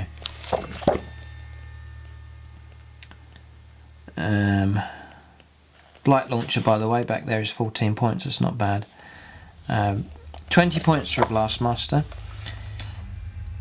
So, single frequency, range 48, heavy D3, so you could get 3 shots from this. Strength 8, AP -2 and D3 points of damage. The benefit to this is you can vary it in the units. It's going to be quite hard for your opponent to kill the model that's armed with the Blast Master. Varied frequency, range 36, is Assault D6, Strength 4, AP -1. Units don't get any bonuses for being in cover. Blast Master. It's okay. It's okay. It's alright. No, it's not bad. The Noise Champion's got access to the champion equipment. The Noise Champion may take a Doom Siren. It's 22 points for a Doom Siren. It's pretty be good here. For, that's a fair amount of points. Range 8, Assault D6, so you could get a 1, could get a 6. Strength 5, AP -2. They're auto hits, and no bonuses to being in cover. I still think template weapons have got worse. Previously, if you had a template weapon, you could position it so you covered a load of stuff. You could position it and say, right, I could move my unit to here, get your template out, pre-measure, and say, right, I will hit 8 of the enemy models. But with this, you could have a 60 strong unit in front of you, and you could fire the weapon and then roll a 1, and you've hit 1 model. So massive disadvantage now with the way I see these. The only way I've seen these working well is when you have masses of D6 shots. So a D6 shot weapon isn't that great, but if you have 4 of them, it's 4 D6 shots. All of a sudden, that's pretty effective. But when you're relying on a 1-shot weapon, a 1 dice roll weapon, it's extremely unreliable. That's sort of what that one is, and the Blast Master as well. So I think Noise Marines aren't as good as they were. Again, you previously used to be able to position a template, you could hit way more than you could roll there potentially. It's awkward. You can take Icon of Excess. Music of the Apocalypse. Each time a model in this unit is slain, it's driven to make one last attack before succumbing to its injuries. Do not remove the slain model yet. After attacking unit has finished making all of its attacks, the slain model can make a shooting attack with one of its ranged weapons or throw a grenade, even if the model's unit is within an inch of the enemy. The slain model is then removed as a casualty as not. Okay. Chosen. Models are really nice. That came with the Dark Vengeance box set. So, Chosen Chaos Space Marines. They're basically like regular Chaos Space Marines, but they get extra attack. So these are the ones you might want to equip with weaponry. Combat weaponry. Nothing special here. No. So there's no bonuses for them. All you get, let's just see how much the base cost of them is. They're 16 points as opposed to 13. So you're paying 3 points to get an extra attack and to get, I think, extra bit of leadership. The leader's leadership 9, I reckon. Yep. So +1 leadership, +1 attack is 3 points basically, and then your access here, they're more versatile, you can equip them better. Up to 4 of them. Unit 5, by the way, you can take an extra 5 to give you unit 10. Up to 4 chosen may choose from replacing their bolt pistols with plasma pistols. These are good options. Replace bolt gun with combi weapons. Right, so you could go for a nice combi weapon unit. Yeah, no, that's cool. Combi weapon access for them is good. So you go for 4 melters. That would be good. 4 flamers. That would be pretty good. Yep, that would all work well. All melee weapons, you can give them melee. Place the bolt gun with 2 lightning claws. So you go for 4 of them in the unit. So you got unit 10. 4 of them could give them all lightning claws. That'd be quite cool. An additional chaos chosen may replace his bolt gun with items from special weapons or heavy weapons. You get another melter gun in, for example. Pretty good. The chosen champion may replace his bolt gun with items from the champion equipment list. They can take a chaos icon. Yeah, chosen are okay. Yep, I can't see any problem there. You just pay an extra few points, the extra attacks, and then you can bury some decent shooting options in there and a couple of melee weapons. Champion does come with 3 attacks. Chosen seem fine. Mutilators. Now, here for still an elites at the moment. Basic mutilator is 50 points. Unit does contain 3 of them, so there's no choice there. You have to take 3 of them. So 150 points. Movement 4. These are slow. Weapon skill, ballistic skill 3+, strength 5, toughness 4, 3 wounds, 3 attacks, leadership 8 and 2 up save. They come with flesh metal weapons. Strength plus D3. But we'll see here, we'll talk about it in a minute. AP is minus D3, so it could be up to AP minus 3. And then damage is 3. D3, sorry, as well. So a variety from them. Flesh metal weapons. When a unit of mutilators is chosen to fight, roll 3d3, one after the other for the fight. First roll is for the mutilator's strength. The second roll is for the AP, and the third roll is the damage. For example, it gives you an example, so that's fine. Teleport strike. During deployment, you can set up this. Alright, so you can do that deploying up to 9 inches away. So yeah, they got 5+ in one. They seem alright. Yeah, they're okay, not bad. So mutilators, I wouldn't say they're terrible, I wouldn't say they're amazing, they just sound okay. Not much flexibility in them, you can't add. Yeah, they might be more deadly if you could keep adding more to them. You could take another 3 of them, another 6 of them, make have a big unit of 9, be quite cool. They would benefit from rerolls as well, rerolls to hit, rerolls to wound would be helpful for them. But mutilators seem not bad. Okay. Then Chaos Terminators, just similar to regular Space Marine Terminators, come with 2 wounds now, 2 attacks are standard. The champion that's in there does come with 3 attacks. Only difference here is the Reaper autocannon is an option, it's heavy 4, range 36, strength 7, AP minus 1, 1 point damage, so it's that scary. Really, and that will cost 15 points. They're armed with combi bolters and power axes. Interesting. Yeah, nice combination. Because combi bolters, a lot of shots, 4 shots at 12 inches. Not bad. When they turn up, you know, they're going to be just over 9 inches away, so usually you get all your shots off. Any model may replace its combi bolter with items from the combi weapons, right? So you could really combi weapon them out. It's quite expensive though. And annoyingly, you can't get, say you give them combi melters, you can't then deep strike them within 6 to get that more reliable damage come through. You've got to be over 9 away, so it gives a bit of a disadvantage. They do come with 5+ invuln save, they've got the teleport strike available from them. Yeah, so again, just quite standard there for Chaos Terminators, they seem alright.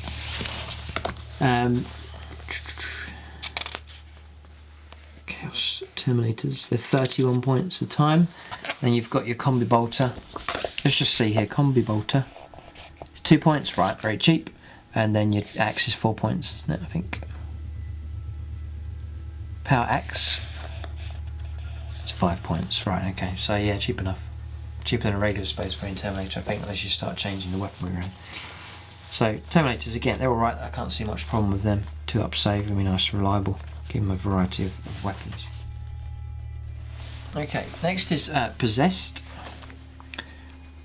movement 7. Possessed is 22 points. Movement 7, weapon skill, ballistic skill 3 plus, strength 5, toughness 4, 2 wounds. Leadership 8 and a free up save. You can take 5 of them, additional 5, additional 10, all the way up to 15, extra 15. They each model attacks with horrifying mutations, which is strength for the user, AP -2. They'll be fighting at strength 5. Now, number of attacks. They can take a Chaos Icon. They got a 5+ Invuln save. Writhing Tentacles, roll a D3 when a unit of possessed is selected to attack in the fight phase. The result is the attack's characteristic of each model in the unit. So, unit 10 of them charging in, you could get 1 attack each, 2 attacks each, 3 attacks each, a bit random from them. Which would put me off those. You charging in could do really well, could do really bad, and it all depends on your dice roll. They're crippled if you go with 1 attack. Not going to cause much trouble. So that's them. And they were 22 points each. God. No, I wouldn't go for them. I don't think so. Do I have the Invuln save? I do. Okay. Okay, so this is the last HQ, this is the last elite here, this is the Hellbrute, so like the Dreadnought equivalent here for Chaos. So they've kept him, it's like similar to Space Marine Dreadnought, wounds 8, so he doesn't have a bracket, so he'll fight to the very end with his full stat line of weapon skill and ballistic skill. Strength 6, toughness 7, free up save, 4 attacks, movement 8. Comes with multi-melter and then a Hellbrute fist.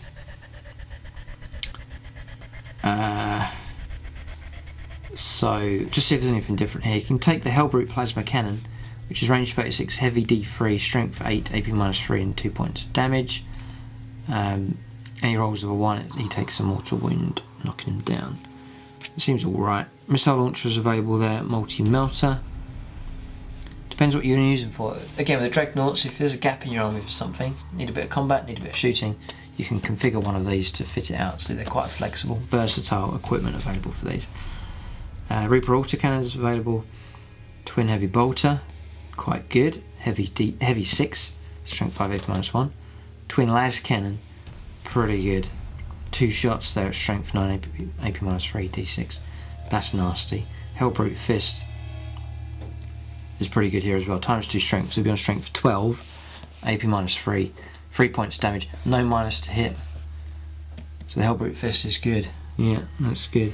And the Hellbrute hammer is -1 to hit, but it's ×2 strength again, AP -4 and D6 points of damage.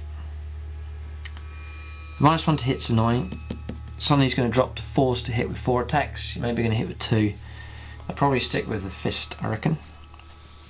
Another option here is the Power Scourge. Scourge. It's +2 strength, so he's fighting at strength 8. It's AP -2 and 2 points damage. Each time the bearer fights, he can make an additional 3 attacks with this weapon. So he'll be fighting with 7 attacks with that. Better for hacking down Marines, that kind of thing. Available for him. So that's the options available. You can replace his multi-melter with Hellbrute fist, twin heavy bolter, twin las cannon, plasma cannon, or Reaper autocannon. So there's your costs, and he starts off on 72. Right, so you're looking at about 140, well equipped, about 140 odd points. Not too bad. Crazed. At the end of any phase in which this model suffers any unsaved wounds or mortal wounds, roll a 6 or a D6. On a roll of a 6, it immediately makes a shooting attack as if it were a shooting phase. If there are no enemies within an inch, or piles in and fights as if it were the fight phase if there were enemies within an inch. If there is no visible target in range, nothing happens. Right, so there's that. Battering onslaught. Add 1 to this model's attacks characteristic if it is equipped with 2 melee weapons. Cool.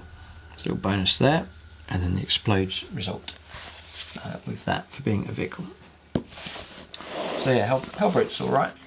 I was going to say slow, but he's 8 inches and he stays at 8 inches. There's no bracket here that's going to reduce him down. So even if he's on 1 wound remaining, he's still going to be on an 8-inch move. He's not that slow, not too bad. Okay, so Chaos Bikers are onto fast attack now.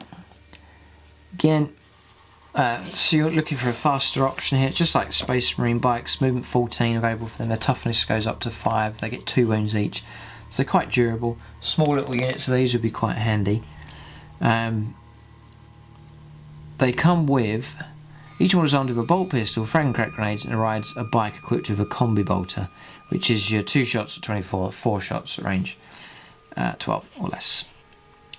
So you can go for, they can take chain swords, they replace their bolt pistol. The champion may replace his bolt pistol with an item from the champion equipment list. Up to 2 Chaos Bikers either take an additional item from the special weapons or replace their bike's combi bolter. Up to 2. Yeah. Combi. Yeah. Combi bolter, yeah. Special weapons. So you could go for little harassing units of 3. Give them combi melters. And just have drive round ambushing stuff, or deterrence, hide them behind something. Like guys got Land Raider coming forwards, stick these behind some terrain, zip them out. The advantage of these, you're trying to get within 6 to get your bonus. They got movement 14, they should be able to do that. So, turbo boost, when this unit advances, add 6 instead of rolling a dice. Yeah, so Chaos Bikers could be handy enough. Let's just have a little points check to see if that combination will work quite well. So let's just see, you've got up to 2 may take additional items from the special weapons. So, just seeing here, a melter gun is 17 points, and then a Chaos Biker is 25. So you're on 75, 75, it's about 110, 105, 110 odd points. That's it, for 2 shots. It's a bit vulnerable. Yeah, a bit awkward with those. Yes, okay. What, you go 2 flamers even? Another option, possibility there. But that's Chaos Bikers. There, Chaos Spawn. Movement 7. Weapon skill 4+, strength and toughness 5, 4 wounds, d6 attacks, leadership 9, and a 5+ save. You can go for, you take a single unit of 1, take 2 more, 4 more, up to 4 more of them. Each Chaos Spawn attacks with a hideous mutations, which is AP -2, 2 points damage. Fearsome enemy units of an inch must subtract 1 for their leadership, easy to forget that rule. And then mutated beyond reason. When a unit Chaos Spawn makes its close combat attacks, roll a d3 and consult the table below. They get Razor Claws and a 1. Hideous mutations, all Chaos Spawn unit have an AP of -4, nasty enough.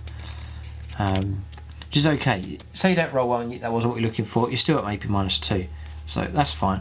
Grasping Pseudopods, I think I pronounced that right, well done. First time, difficult word. Each Chaos Spawn in the unit adds 2 to its attacks characteristic until the end of the fight phase. That's decent enough. Yeah, that's great. And then Toxic Hemorrhage. You can re-roll failed wound rolls to this unit until the end of the fight phase. Yeah, they're all good. No. So it's attacks d6. I presume you roll that for each model. So you've got a unit of 4 of them. It's 4d6 attacks. And again, one of them on its own, very random. You start to take unit 3, 4 or 5 of them, suddenly you get a load of attacks. You'd happily throw them into any type of infantry. Now, Chaos Spawns seem fine. They rate down it if they're alright. And they do 2 damage, so they're going to cut up a lot of stuff, even vehicles. Yeah, and there's these great bonuses here for these mutations. Yeah, really good. Now, how much are they? Chaos Spawn. 33 points. You then have to look up what they're armed with. Hideous mutations. I think it's going to be free of charge. If it is, these are great value. 0. Yeah, Chaos Spawn are really good. Definitely take a unit of... you could do some great conversion work where they use some bits up and stuff and just hash it together. You know, you could take a lump of don't make it look too tacky, but you could take a lump of green stuff and then just stick stuff into it, like arms and heads, and just make some kind of warp spawn type, some strange thing. But you know, you could do your own conversion work on these pretty good.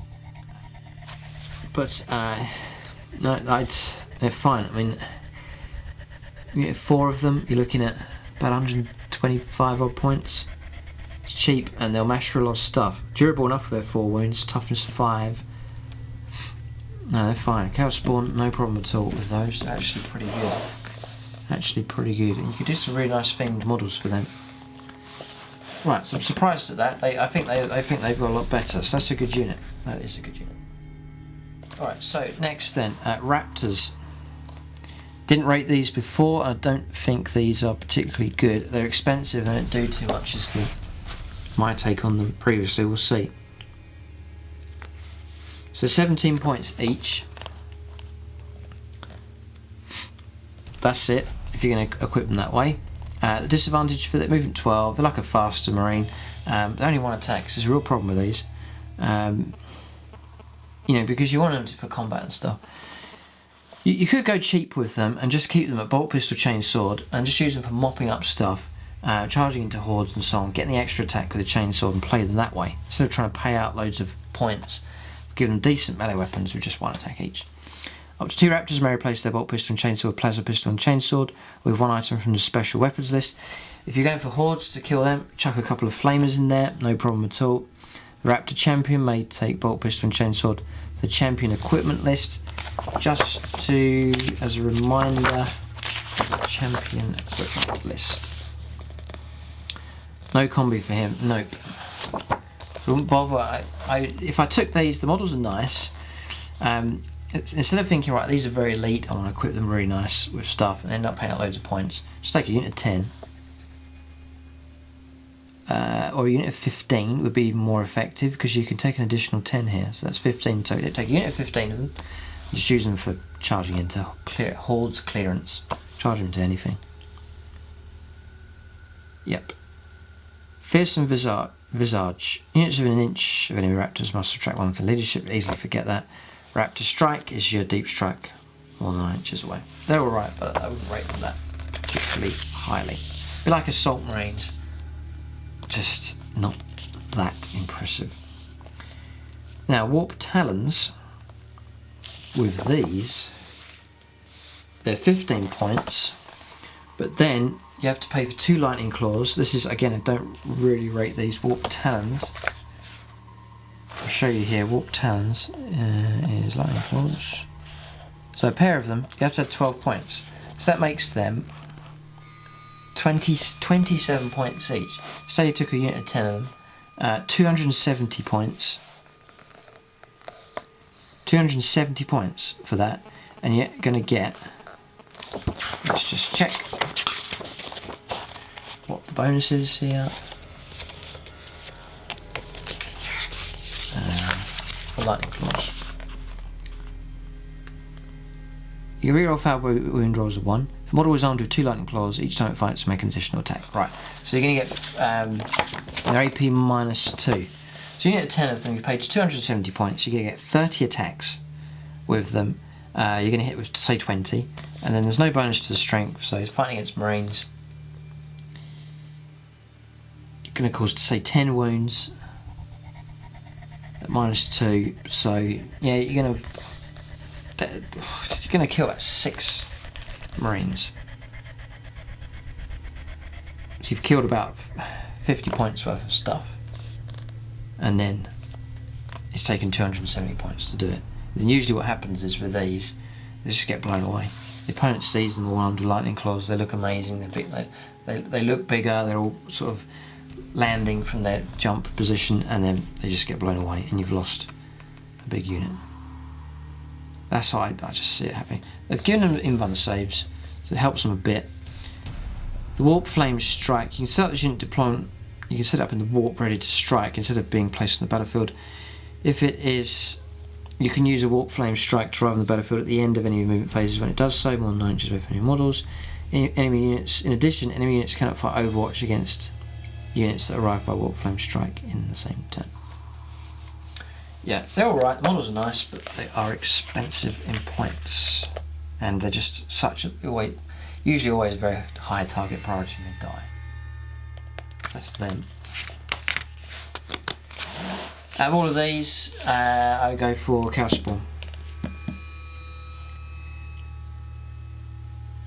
For example, for 1 unit of them, a 10, I get 2 units of 4 of those. And you're going to be hitting with probably more attacks, better strength, more durability with those as well. So that's just giving you an idea of the ability of them. 27 points for a model, 33 points for a model for them, but it comes with 4 wounds with those. So walk-downs are okay. You have to use them very well. The idea of those is, you know, they land, they charge in, they destroy, so they don't do very well. But then the danger is they then just die. So that's the conundrum with them. Right, so Havoc's next, which is like your Devastators. Usual stat line. Up to 4 Havoc's, units of up to 10 of them.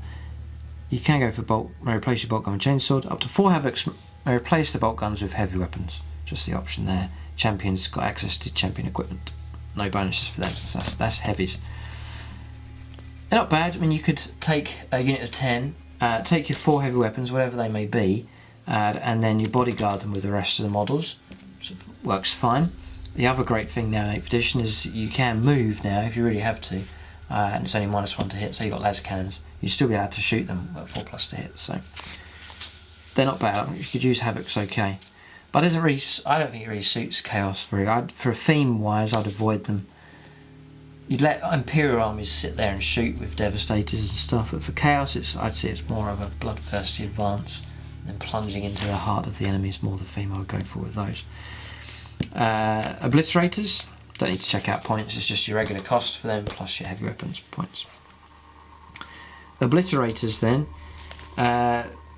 slow the movement 4, weapon skill and ballistic skill 3+, strength 4, toughness, strength 5, toughness 4, 3 wounds, 3 attacks with them. Flesh metal guns.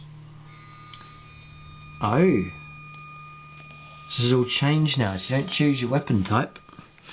They just come with range 24, assault 4, strength 6 plus D3.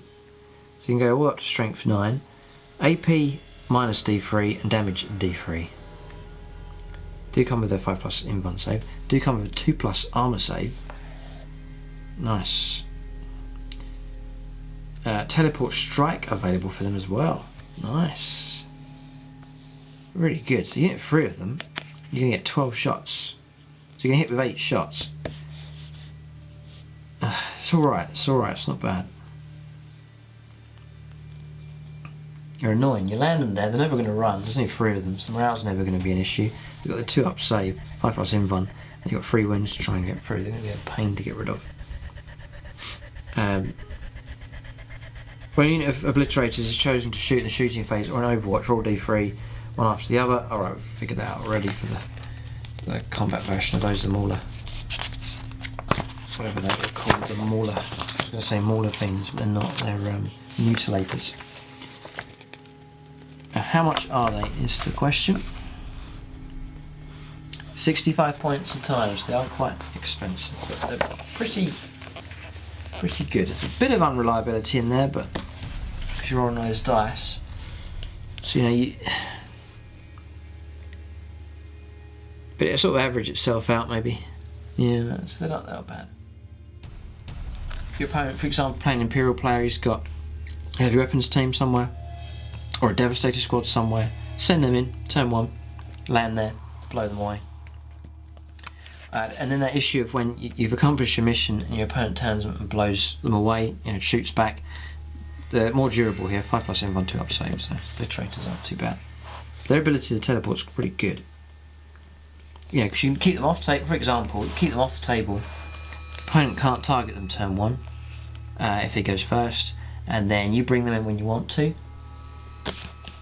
And it keeps them safe, and they're going to arrive at full strength, they're going to shoot at full strength. They'll not be picked off before they can get a chance to shoot. So Obliterators are fine. They're decent enough. Yeah, they're pretty good. So still on heavy here, you've got Chaos Land Raider. It's going to be the same stats as regular Land Raider here. So we'll check out Havoc Launcher there in just a moment. 16 wounds, this 2 up saves, very tough indeed. You do pay out a fair amount for these, but Land Raiders are tough to deal with. The Havoc Launcher is range 48, heavy D6, strength 5, AP -0, and 1 point damage. This model may take a Havoc Launcher or one item from the Combi Weapon list. Demonic Machine Spirit, ignore the -1 to modify when they move for heavy weapons fire. So it's a good base to add in some las cannons, for example. 2 lots of twin las cannons, there's 4 shots you can chuck out from there. You can put a nice unit of Chaos Chosen inside, that'd be quite good. Other units you want to protect, move them up. Again, it's a great unit for plunging into the heart of the opponent, providing decent fire support, mobile fire support at the same time. So no problem at all. Smoke launchers are available as well, and that's that just there. Points cost could be about the same as regular Space Marine. The Defiler, I'm not keen on the model. See what the rules are like here. So 152 points plus your upgrades. It's tough enough here. 14 wounds, weapon skill 4+, strength 8, toughness 7. Leadership 8 and 3 up save. It all drops down here. You drop down to 8 to 14 wounds. Your movement drops to 8. Sorry, that's your full stat line there. Strength. So movement is 8 usually. 4 up ballistic skill. 4 attacks in combat. Then between 4 and 7 wounds remaining. Movement 6. 5 up ballistic skill. 3 attacks. And then drops to 4 inches. 5+ ballistic skill and 2 attacks. So he's armed with so 152 points. You've got to add a battle cannon.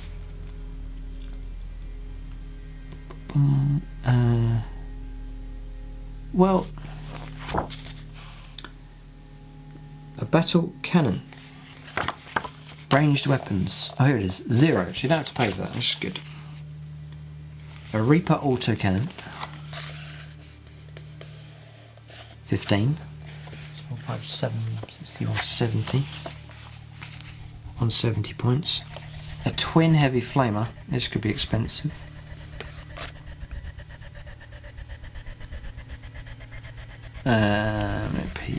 Twin heavy flamer. 34 points. Right, so I'm pushing at 200 now. And Defiler claws, they're probably free of charge. Yeah, 0. Okay, so about 200 points you're getting here. It's significantly less than Land Raider will be.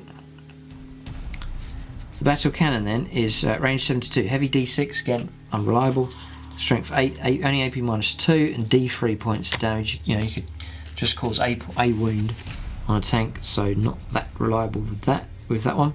Havoc Launcher, we've seen, Reaper autocannon, twin heavy bolter, twin heavy flamer, which isn't bad. It's 2d6 automatic hits, it's not bad. Twin las cannon. Defiler claws is ×2 strength, it's going to strength 16. So it's going to be 2s to wound Land Raider. AP -3 and D6 points of damage. Yeah, Defiler claws are very dangerous. Defiler Scourge is +4 strength, so he's on strength 12. AP -2 and 3 points of damage. And each time he fights, he gets an extra 3 attacks. That's not a bad weapon either. So let's get some points costs here. Oh, Defiler Claws is part of what he costs there, so that's fine. That's a great value just there. And then the Defiler Scourge is just 12. I don't know why you would pay extra to have less free. I'll just stick with Defiler Claws. And again, it's a suitable unit to march towards the opponent and then plunge into them. So as you do that, I would use it to have fire support. So let's just see what you go for here. You may replace its twin heavy flamer with Havoc Launcher or Defiler Scourge. Oh, I see. Okay. No, I'd probably keep the heavy flamer. This model will replace its Reaper autocannon with a twin heavy bolter or twin las cannon. I would take the twin las cannon, and then this model will replace. May take one item from the Combi Weapons list. Not sure what I'd go for there. Just a mixture there, but the las cannon for a bit of fire support as you move in. If you're gonna advance at the opponent and try and plunge into them, you need to soften them up as you go. You can't just try and march across the battlefield and reach your opponent and the whole time he's at full strength firing. You need to soften them up to some degree. Even with the orcs I do that, try and soften the opponent up as they advance in. Because you can't survive. You can't tip the game in your favour, I don't think, if you've just been hammered for a couple of turns as you move up and you've done nothing in return. So you need to be doing some kind of damage. So Defiler's pretty helpful, I think, for doing that. And then once it reaches the lines, it's got the ability to cause nasty damage in combat as well. Very nasty, really. That claw is very, very nasty. Yep. Okay. So he comes with 5 up invuln, and that's just not ranged weapons, that's the whole way through, so it's a nice bit of protection there for him as he advances. At the beginning of each of your turns you revive a wound. Cool. And he's got smoke launchers. Now, I'm not so keen on the model. I'm sure there's some amazing conversions out there, but the rules for him are pretty good. Actually, for about 200 points you're getting something that's like a main battle tank but fights very nicely in combat. No problem at all. Defiler's good. Problem. Ballistic skills 4+. Not so reliable. I'd still probably go for the las cannon. And because his ballistic skill's bad, or just average, I'd keep the heavy flamers as well, because they're auto hits. 2d6 auto hits is pretty good. And just to say, the other great thing is the ability to split fire, and then also the ability to fire at one target, charge at something completely different. So you can heavy flame or light infantry, charge into a vehicle on the same turn. So a flexible unit available there. If the opponent ignores that or fails to deal with it, it will cause trouble. So it's a decent enough unit. Right, next is the Forge Fiend. I do really like the models. This is an updated model. It looks really nice. So Forge Fiend then is 119, and then you'll just look up the Mauler Fiend. It's 140. So the cheaper option is the Forge Fiend. Now let's get modelled up. You can go for with the Mauler Fiend. There's different combinations. The Forge Fiend does look similar sort of style, but it is different in design. So for about 120 points, you're getting weapon skill 4+, ballistic skill 4+, movement of 8. Sorry, when you're at full strength. Strength 6, toughness 7, 12 wounds. So they're armed with 2 Hades autocannons, demon jaws. So you'd have 8 shots at strength 8, AP -1, 2 damage. That's okay, shooting up most targets. Didn't say it's that deadly though. No. And the demon jaws for combat is AP -1 and 2 damage, which isn't that impressive either. This model may replace both Hades autocannons with ectoplasma cannon. Right, Hades autocannons. Let's have a look. 50 points to add on top. That's not that impressive. 170 odd points or something that's going to just pick off wounds from vehicles. Ectoplasma cannon on the other hand, range 24, so you do have to get a bit closer. Heavy D3, so 2d3 shots, you can average about 4 shots. You then need 4s to hit, so you can get about 2 hits, and those 2 hits will be at strength 7, so you can say you're going to wound once against a vehicle. AP -3 and D3 damage. Not that impressive. No. Ectoplasma cannon. Let's just have a look here to see how much. 26 points, roughly the same. 50 points to equip it with that, of 2 of them. Does have a 5+ invuln, does regain a wound. Look, so you get to 6 wounds left and you drop a bracket. Ballistic skill then drops to 5+. And your movement slows down. No, I wouldn't really rate the Forge Fiend, really. So the other options are the Mauler Fiend. This is the shooting version, which I wouldn't rate very much, and then the combat version, which is 140 points. You are paying more for that you're getting weapon skill of 4+, and that's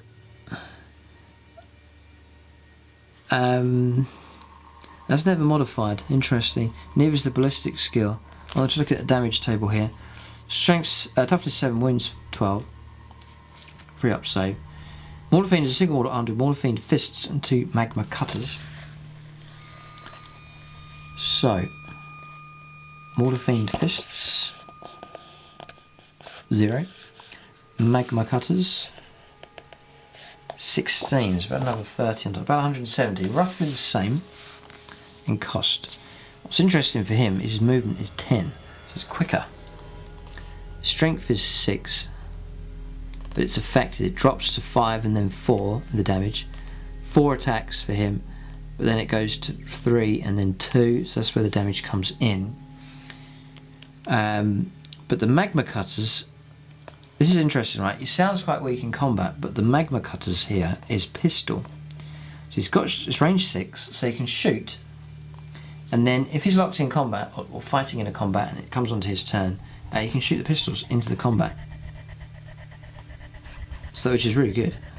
That roll really is a big bonus there. Strength 8, AP -4 and 3 points damage. It's a nasty weapon. He gets 2 of them. Then the fists fighting, so that's the shots he gets, and then the attacks. Normal strength, normal capacity here is going to be 4 attacks, even 4's to hit. But if they do come through, it's going to be fighting at strength 12, AP -3 and 3 points damage. This thing could, in 1 round of shooting or 1 round of combat, on average, I think this would do more damage. This is what I'm getting at here. That's how I think it would work. This model will replace both magma cutters with lasher tendrils. With lasher tendrils, so magma cutters cost, just to remind ourselves here, 16 points. And we look up lasher tendrils. 12 points. So actually going to pay 4 points each less. And for that, you then get strength for the user, which will be strength 6, AP -2 and 2 points damage. Each time the bearer fights, you can make 6 additional attacks with this weapon.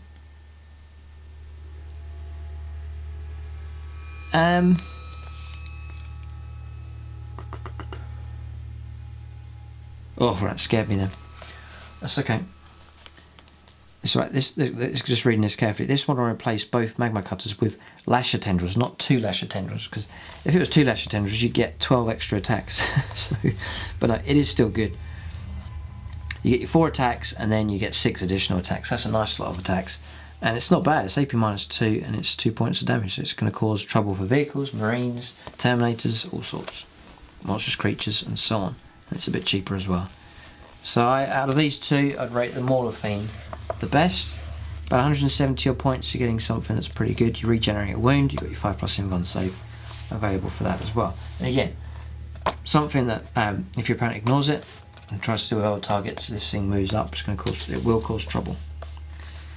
And then the great thing about charging into the opponent's vehicles is you usually will deny them shooting if they have to pull out of combat. So Mortar Fiend, and it matches the chaos aggressive plunging into the heart of the enemy type theme, and the model is one of my favourite chaos models. The Mortar Fiend is very, very good. Nice sculpture model, and big, much bigger than you think when you see it on the tabletop. Okay, so Chaos Vindicator then next. It's going to be similar to this, it's the same as the Space Marine one. Smoke launchers available. Take items from the Combi Weapons list. The Demolisher Cannon is range 24, heavy D3, strength 10, AP -3, D6 damage. It is nasty. It is a decent enough weapon. If you're firing at hordes, if it's 5 or more models, it's D6 shots instead of D3. So the Vindicator is not bad. It's toughness 8 as well. It's not bad. The Chaos Predator, again, similar to Space Marines. Let's just see if you can go for the Annihilator type. Yep, you can go for twin laser cannon, and you can go for 2 heavy bolters or 2 laser cannons. The Predator autocannon is not bad.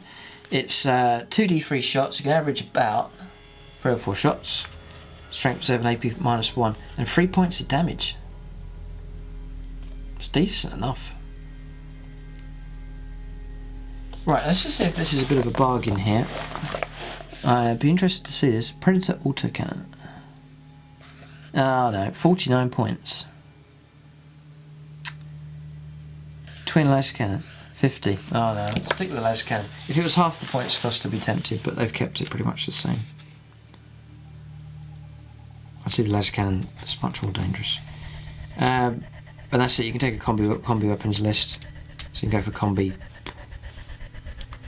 flamer or melter or something like that. But Predator's okay, not too bad. Chaos Rhino is just a standard transport vehicle. If it sticks some Marines in there, let's just have a look. It can transport 10 infantry models. Can't be used for transporters, Cult of Destruction or jump pack models. Self-repair, same as the Space Marines. Havoc Launchers, Combi Bolter. There's no equivalent to the Hunter Killer missile available. So that's the Rhino. See how much it costs, interestingly enough. Let's have a look. 70 points for that. It's not bad, but it's pretty much double the points it used to be compared to 7th edition. Helldrake then next is a flyer option. Again, one of my favourite Chaos models. Very nice, very strong theme to this one. Quite a presence on the table, very intimidating.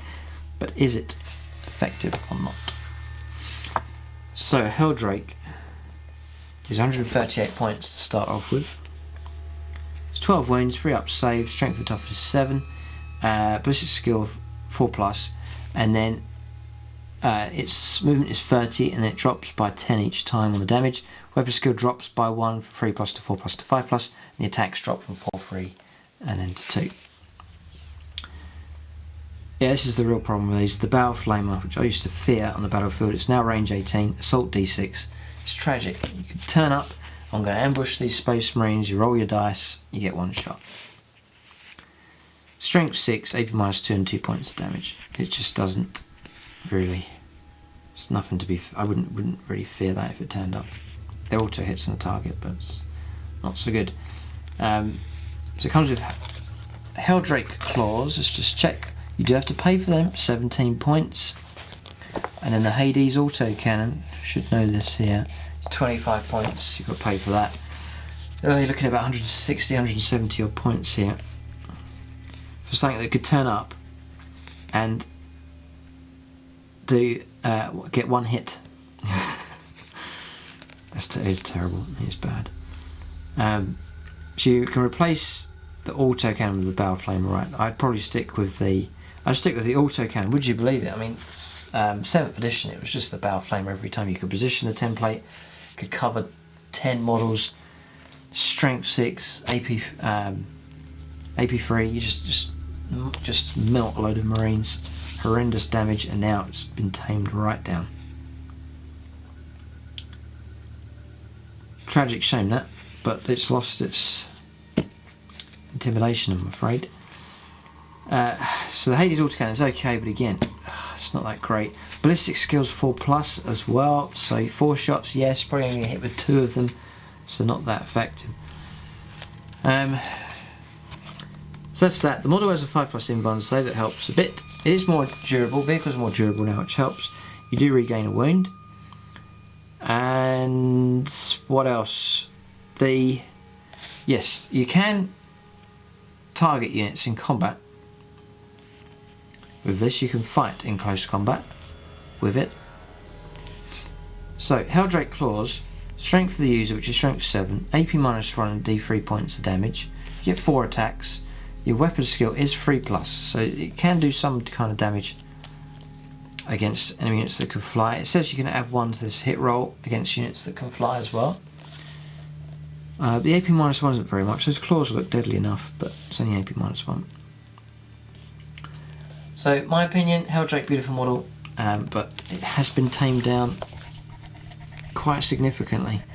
I wouldn't say it's as intimidating as it used to be. A little bit more flexible, you go after flyers and fight in combat, but again, even that aspect's quite tame in comparison to other units. It's a shame that for the Helldrake, it's not quite as good as it was.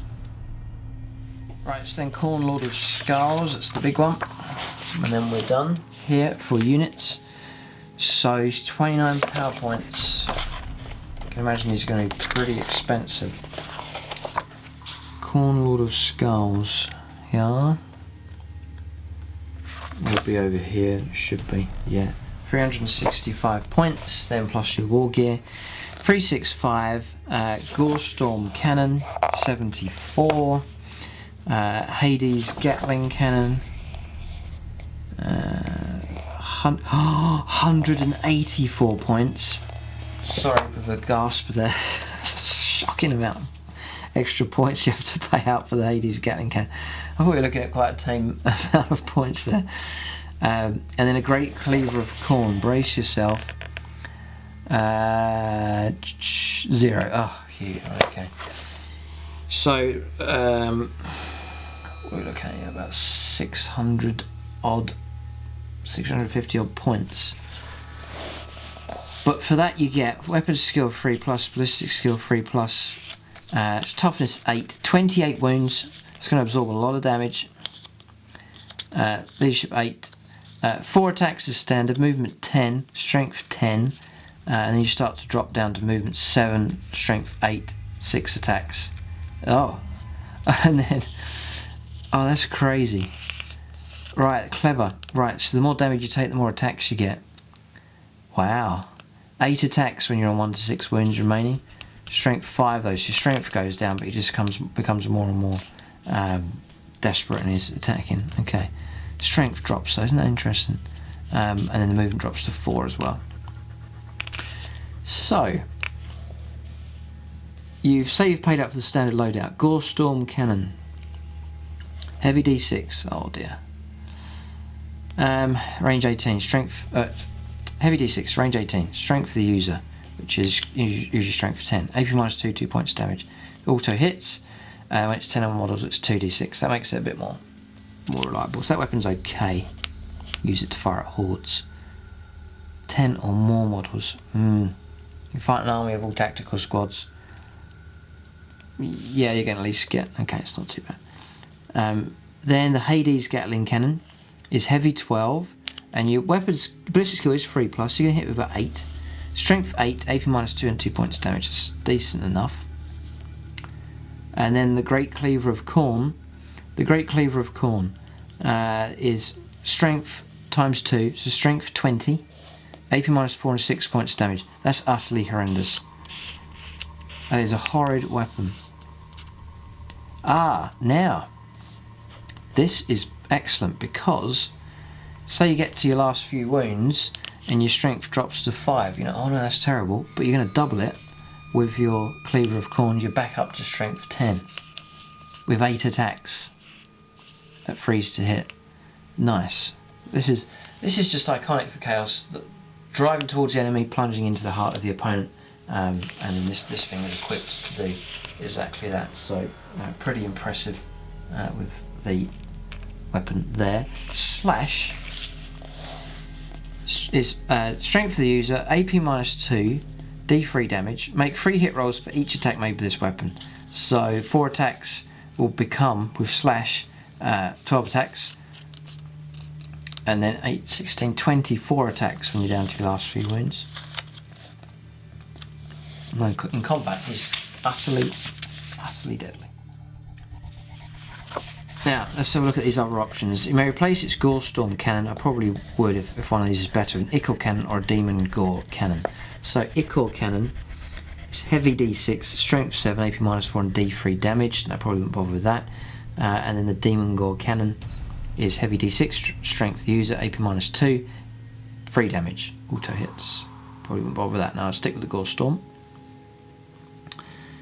It may replace its Hades Gatling Cannon with a Skull Hurler. The Skull Hurler is range 60, heavy D6, strength 9, AP minus 3 and D3 points damage. When it's 10 or more models, it's decent. No, 2d6. No, I'd stick with the Hades Gatling Cannon. Nice, reliable, 12 shots every time. Reliability is great. You shoot at a target, you know what's coming, it's going to be 12 shots. So that is fine. Hades Gatling Cannons are fine. So interesting. I'd go with the standard loadout then for the Khorne Lord of Skulls. I'd rate it. I can't see any problem with that. It is going to be a bullet magnet for sure, but it's the opponent, if he doesn't deal with it, it's going to be big trouble. 5-up invuln save, that'll help protect it, that's good. Infernal regeneration, at the beginning of each of your turns you heal a wound, it's helpful as well. Titanic demon engine. Cornel of Scars can shoot as if there are enemy models within an inch of it. Right, okay, great, so you can fight in combat and blast away. As long as the enemy models have the infantry keyword. Okay, so you're sort of ignoring stuff that's around you, smaller things. If, in this case, it can shoot the enemy unit that's within an inch of it, or any other visible enemy unit that's within range and more than an inch away from enemy friendly models. In addition, a Khorne Lord of Scars can move and fire heavy weapons without suffering the penalty to its hit rolls. Excellent. Finally, Khorne Lord of Scars only gains a bonus to its save in cover if it's at least half is obscured. Fine. Okay. So a decent unit, no problem with that at all. So we've sort of covered the armoury here with the weapons. I've covered the Chaos icons. There they are. As I was talking about earlier on, Imperial Force, Chaos closing in for the kill. Yep, that's the. If I did Chaos, that's the kind of theme I go for. Take the fight to the enemy every time and close in for the kill, massacre them. Sorry, getting a bit carried away. Right, so the Lost and the Damned here. This is interesting, just some extra rules to cover. So these are quite important. I'm going to read these. In the rules described in this section, we will often refer to Chaos Space Marine units. This is shorthand for any unit that has one of the following faction keywords: Black Legion, Word Bearers, Iron Warriors, Alpha Legion, Night Lords, World Eaters, Emperor's Children, Fallen, Rogue Corsairs. Chaos Space Marine detachment is therefore one which only includes units with one of these keywords. This is a lot interesting. Note that Death Guard and Thousand Sons deviate significantly in terms of organisation and therefore cannot make use of any of the rules or abilities listed in this section. Instead, they have bespoke rules and abilities detailed in their own codexes. So Death Guard are getting their own codex, and Thousand Sons as well. Definitely getting their own codex in the future, which will be interesting to have their own dedicated book. So back to regular Chaos Space Marines and those ones just there. Abilities: Despoilers of the Galaxy. If your army is battle forged, all troops units in the Chaos Space Marines detachment gain this ability.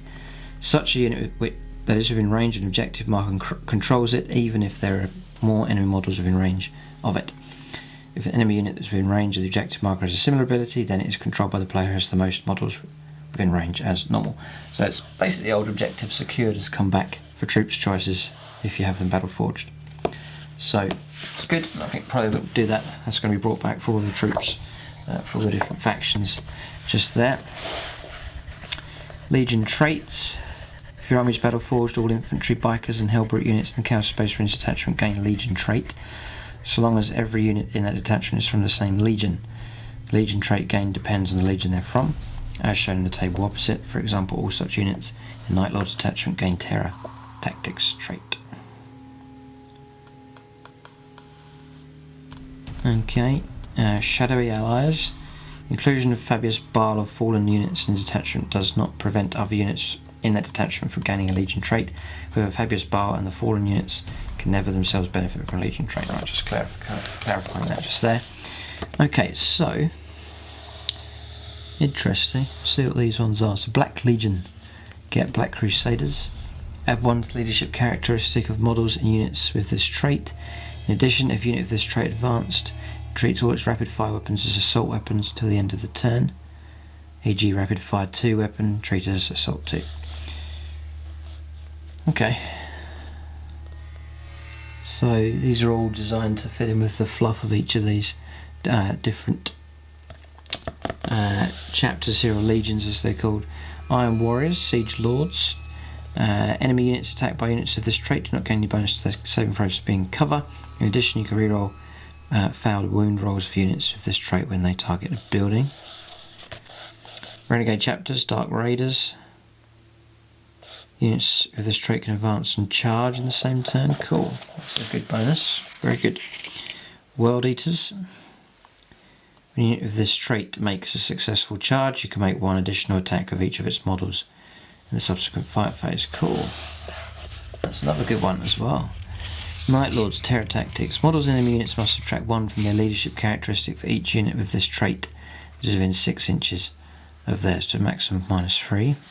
Okay, so it reflects the way the Night Lords operate. Emperor's Children is flawless perfection for them. Units of this trait always fight first in the fight phase, even if they didn't charge. If the enemy has units that have charged or that have a similar ability, then alternate between 2. That one's really good as well. Alpha Legion, hidden in plain sight. Your opponent must subtract 1 from hit rolls that target units with this trait if they're more than 12 inches away. Another good one. These aren't tiny benefits, some of these are pretty good. And then Word Bearers, Profane Zeal. You can reroll failed morale tests. This unit's quite a weak one. Well, it's okay, but yeah, there's some pretty good ones in there. Right, so stratagems. In the Grey Knights Codex, they had some really good ones. Some really, really good ones. So we'll search through these, see if there's any decent ones here for Chaos. So, Demon Shell, 1 command point.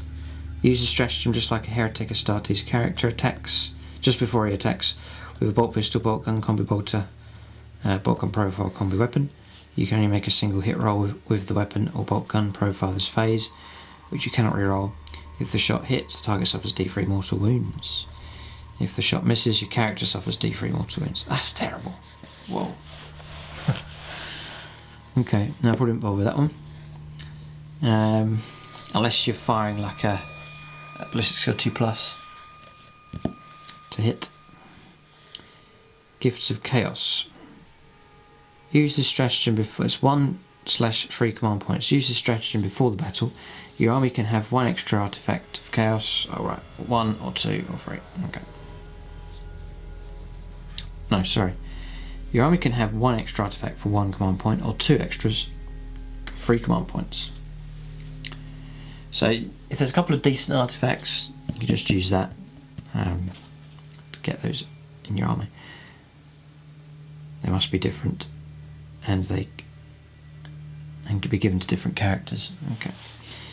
Beseech the Chaos Gods. Use this stratagem. It's 1 command point at the start of any of your turns. Select a unit with the Mark of Chaos keyword that has not dedicated itself to one of the Chaos Gods. You can immediately dedicate that unit to one of the Chaos Gods as described on page 116. Okay, Blasphemous Machines. It's 1 command point. Use this stratagem just before Heretic Astartes' vehicle attacks in the shooting phase. Until the end of the phase, the vehicle can ignore the penalties for moving and firing heavy weapons, or for advancing and firing assault weapons, so ignore the -1. Bonus just there for a command point. So you do well to memorise all these, to call upon them when you need them. Chaos Boon. Use this stratagem at the end of a fight phase in which one of your Heretic Astartes characters... Right, so you have to pay for it now. Interesting. Not a Demon Prince, was slays an enemy character, vehicle, monster. Roll 2d6 to look up the result. And there's all your results just there. 2d6, so 2, or a double 1. Spawn them. The character is slain, however, before removing the model as a casualty, you can add a Chaos Spawn to your army. If you do so, set it up within 6 of your character before removing them. Arcane Column. Add 6 to the range, all the character's ranged weapons. Okay. Temporal Distortion, add 3 inches to the character's move. Strength for the Berserker, add 1 to his strength. Warped Frenzies, +1 attacks. The eye opens, choose a boon of your choice. But you can't choose Spawndom or Demonhood. Blade Master, subtract 1 from hit rolls that target the character. In the fight phase, Cosmic Fate, add 1 to all saving throws, pretty good. Crystalline Body, add 1 to the character's toughness. Fragment of Immortality, add 1 to the character's wounds. Demonhood, your character is slain. However, before removing the model as a casualty, you can add a Demon Prince to your army. That's if you roll double 6. If you do so, set up the Demon Prince within 6. Boons last for the battle. It's just some details about it there. Okay. Next is Veterans of the Long War. Familiar term. 1 command point, use a stratagem when infantry or biker unit is selected to attack in shooting or fight phase. Excluding units from Renegade chapters, you can add 1 to all wound rolls made for the unit until the end of the phase. Cool. Not bad. Yeah, they're all alright. Fury of Khorne, it's 3 command points. Use a stratagem at the end of the fight phase. Select a Heretic Astartes Khorne infantry or biker unit. They can immediately fight again. That's unbelievable. Because then you could have Khorne Berserkers who fight once, twice, and then potentially 3 times. Fury of Khorne, nice. It's 3 command points though. Grandfather's Blessings. Sounds like a Christmas thing. Use its 2 command points. Use this stratagem at the end of your movement phase. Select a Heretic Astartes Nurgle infantry or biker unit. 1 model in the unit heals D3 wounds. That's pretty helpful. If there are no wounded models in the unit, a single model in the unit that was slain early in the battle is returned to the unit with a single wound remaining. Cool. That one's pretty good. 2 command points for Endless Cacophony. Use a stratagem at the end of your shooting phase. You can shoot again. Helpful, really good. That's for Heretic Astartes Slanesh infantry or biker. That was for Nurgle. There. For Khorne, okay. It's a great sorcerer. Use the stratagem at the end of your psychic phase. Select a Heretic Astartes Zinch Psyker. The Psyker can immediately attempt to manifest an additional psychic power. Okay, so some handy ones here. Tide of Traitors, 2 command points. Use the stratagem at the end of your movement phase. If you do, pick a unit of Chaos Cultists, remove it from the battlefield. You can set it up again. Right, so just deep strike, basically. For them. If you want to use 2 points, I suppose it might be helpful. Perhaps to grab an objective towards the end of the game, something like that. Linebreaker Bombardment, 1 command point. Its Chaos Vindicators is within 6 inches of up 2 other friendly Vindicators. If you do so, the Vindicators cannot fire Demolisher Cannons this phase. Instead, select a visible point on the battlefield within 24 of all 3 vehicles. Roll dice for each unit within 3 inches of that point. Add 1 to the result of the unit being rolled for as 10 or more models. Subtract 1 if the unit being rolled for as a character. On a 4+, it suffers D3, 3d3 mortal wounds. Ouch. It's pretty deadly actually. That's quite good. It's only 1 command point actually. It's quite cheap. Kill shot. Use a stratagem in shooting phase of a Legion Chaos Predator within 6 of 2 others. If you do so, you can add 1 to the wound and damage rolls for all the Predator's attacks that target monsters or vehicles. Kill shot, yeah, cool. Yeah, only 1 command point as well. So these are all pretty good. Like those ones. Demon Forge. Use this stratagem in your shooting or fight phase when a Chaos Space Marine Demon vehicle is chosen to attack. You can reroll failed hit and wound rolls for that model until the end of the phase. That one's good as well. Chaos Familiar. 1 command point. Use a stratagem at the start of your psychic phase. Select a friendly Heretic Astartes Psyker. That model can replace any of its psychic powers with a power of your choice. Or you can swap powers around. Just there. Flak Missile. These are similar to a lot of these to the Space Marines. It's for infantry, and when it attacks a unit that can fly, you can make a single roll with this weapon. However, add 1 to the dice roll, and if it hits, it's D3 mortal wounds. Fire Frenzy. That's 1 command point. 1 command point here as well. Use the stratagem in your shooting phase just before a Hellbrute shoots. If the Hellbrute did not move, it can fire all its weapons twice. But all its attacks must target the nearest enemy unit. Helpful and cheap as well. For operatives, use this 1 command point where you use a stratagem when you set up an Alpha Legion infantry unit in deployment. During deployment, you can set up the unit in concealment instead of placing it on the battlefield. At the beginning of the first battle round, but before the first turn begins, the unit emerges from its hiding place. Set it up anywhere on the battlefield that is more than 9 inches away from enemy models. Could be helpful. Yep. Okay, Dark Pact. This is for Word Bearer's character attempts to summon a unit of demons to the battlefield using demonic ritual. You can reroll any of the dice used in the summoning, and your character will not suffer any mortal wounds for rolling doubles or triples. So that's helpful and again cheap. Iron Within, Iron Without. 1 command point. This is for Iron Warriors. Unit loses a wound. Roll a d6 for that unit. And for each wound lost, by the unit for the rest of the phase. On a 6, that wound is not lost. Okay, toughens them up a bit. Scorn of Sorceries, 1 command point. Use a stratagem when enemy Psycho manifests a psychic power in 24 of a friendly Wild Eater's unit. Draw a d6 on 4+. The effects of the psychic power are negated. Helpful. Emperor's Children. Use a stratagem just before any Emperor's Children infantry units attack in the fight phase. Each time model and unit slays an enemy model, it can immediately make another hit roll using the same weapon, the same target. Cool. Midnight Clad, this will be for Night Lords. For an infantry unit, it's targeted and shooting by a shooting attack. For the rest of the phase, your opponent must subtract 1 from hit rolls. Helpful.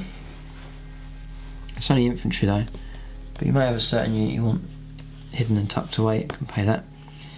Let the Galaxy Burn. Use this stratagem when a Black Legion infantry or biker unit is selected to attack in a shooting or fight phase. Reroll hit rolls of 1.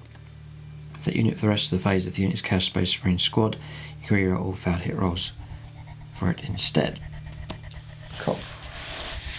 Yes, there's some pretty good ones in there. Some of them are very similar to the Space Marine ones already available. Okay, so go interested in this to see if the Chaos psychic powers are any good. So, okay, so what's cool about this is before the battle, generate psychic powers for Psychers. You can use Dark Hereticus Discipline. You can either roll d6 or you can choose. So nice flexibility there. Mark of Chaos Psychic Powers. Mark of Chaos Psychic can use 1 power for the Dark Hereticus. That can use one. A Mark of Chaos, whatever it is, Psyker, that can use powers for the Dark Hereticus Discipline can replace one of its Dark Hereticus powers with the appropriate Mark of Chaos Psychic Power on the right. Okay, so bear that in mind, we'll cover those as well. So here we go, Infernal Gaze, familiar term from previous powers. It used to be able to select from multiple, it did get quite complicated in 7th. Now this is it for the Chaos Legions. So Infernal Gaze has a warp charge value of 5, so it's easy to get that go off. Remember the Smite is available as well, I believe. If manifested, select a visible enemy unit of an 18, roll 3 dice. Target suffers 1 mortal wound for each 4+. So you might cause a mortal wound or 2. That's about it. So not that devastating. Death Hex. Death Hex has a warp charge value of 8. If manifested, select a visible enemy unit within 12 of the Psyker. To the start of your next psychic phase, that unit cannot take invuln saves. That is helpful. I think these are very similar to the Space Marine ones. But that is powerful. That is really powerful, that one. Enemy unit within 12. But it's Chaos, you want to get in there in the fight as well. You know, imagine, for example, you've got some you're up against some Space Marine assault Terminators with storm shields. Here they come, confident in their weaponry. Play that before you charge in, and they lose their invuln. Utterly deadly. Death Hex is very, very powerful. Gift of Chaos. Gift of Chaos has a warp charge value of 6. That is tough to get that to go off though, by the way. 8 is a decent roll needed. Gift of Chaos has a warp charge value of 6. If manifested, select a visible enemy model within 6 of the Psyker, roll d6. If the result is greater than the target's toughness, so you don't want to aim for lower toughness, like toughness 4, toughness 3 is better. But if the result is greater than the target's toughness, it suffers d3 plus 3 mortal wounds. If a character is slain by this power, you can add a Chaos Spawn to your army and set it up within an inch of the character before it's removed. It's not bad though, and it's quite easy to get that one to go off on a 6.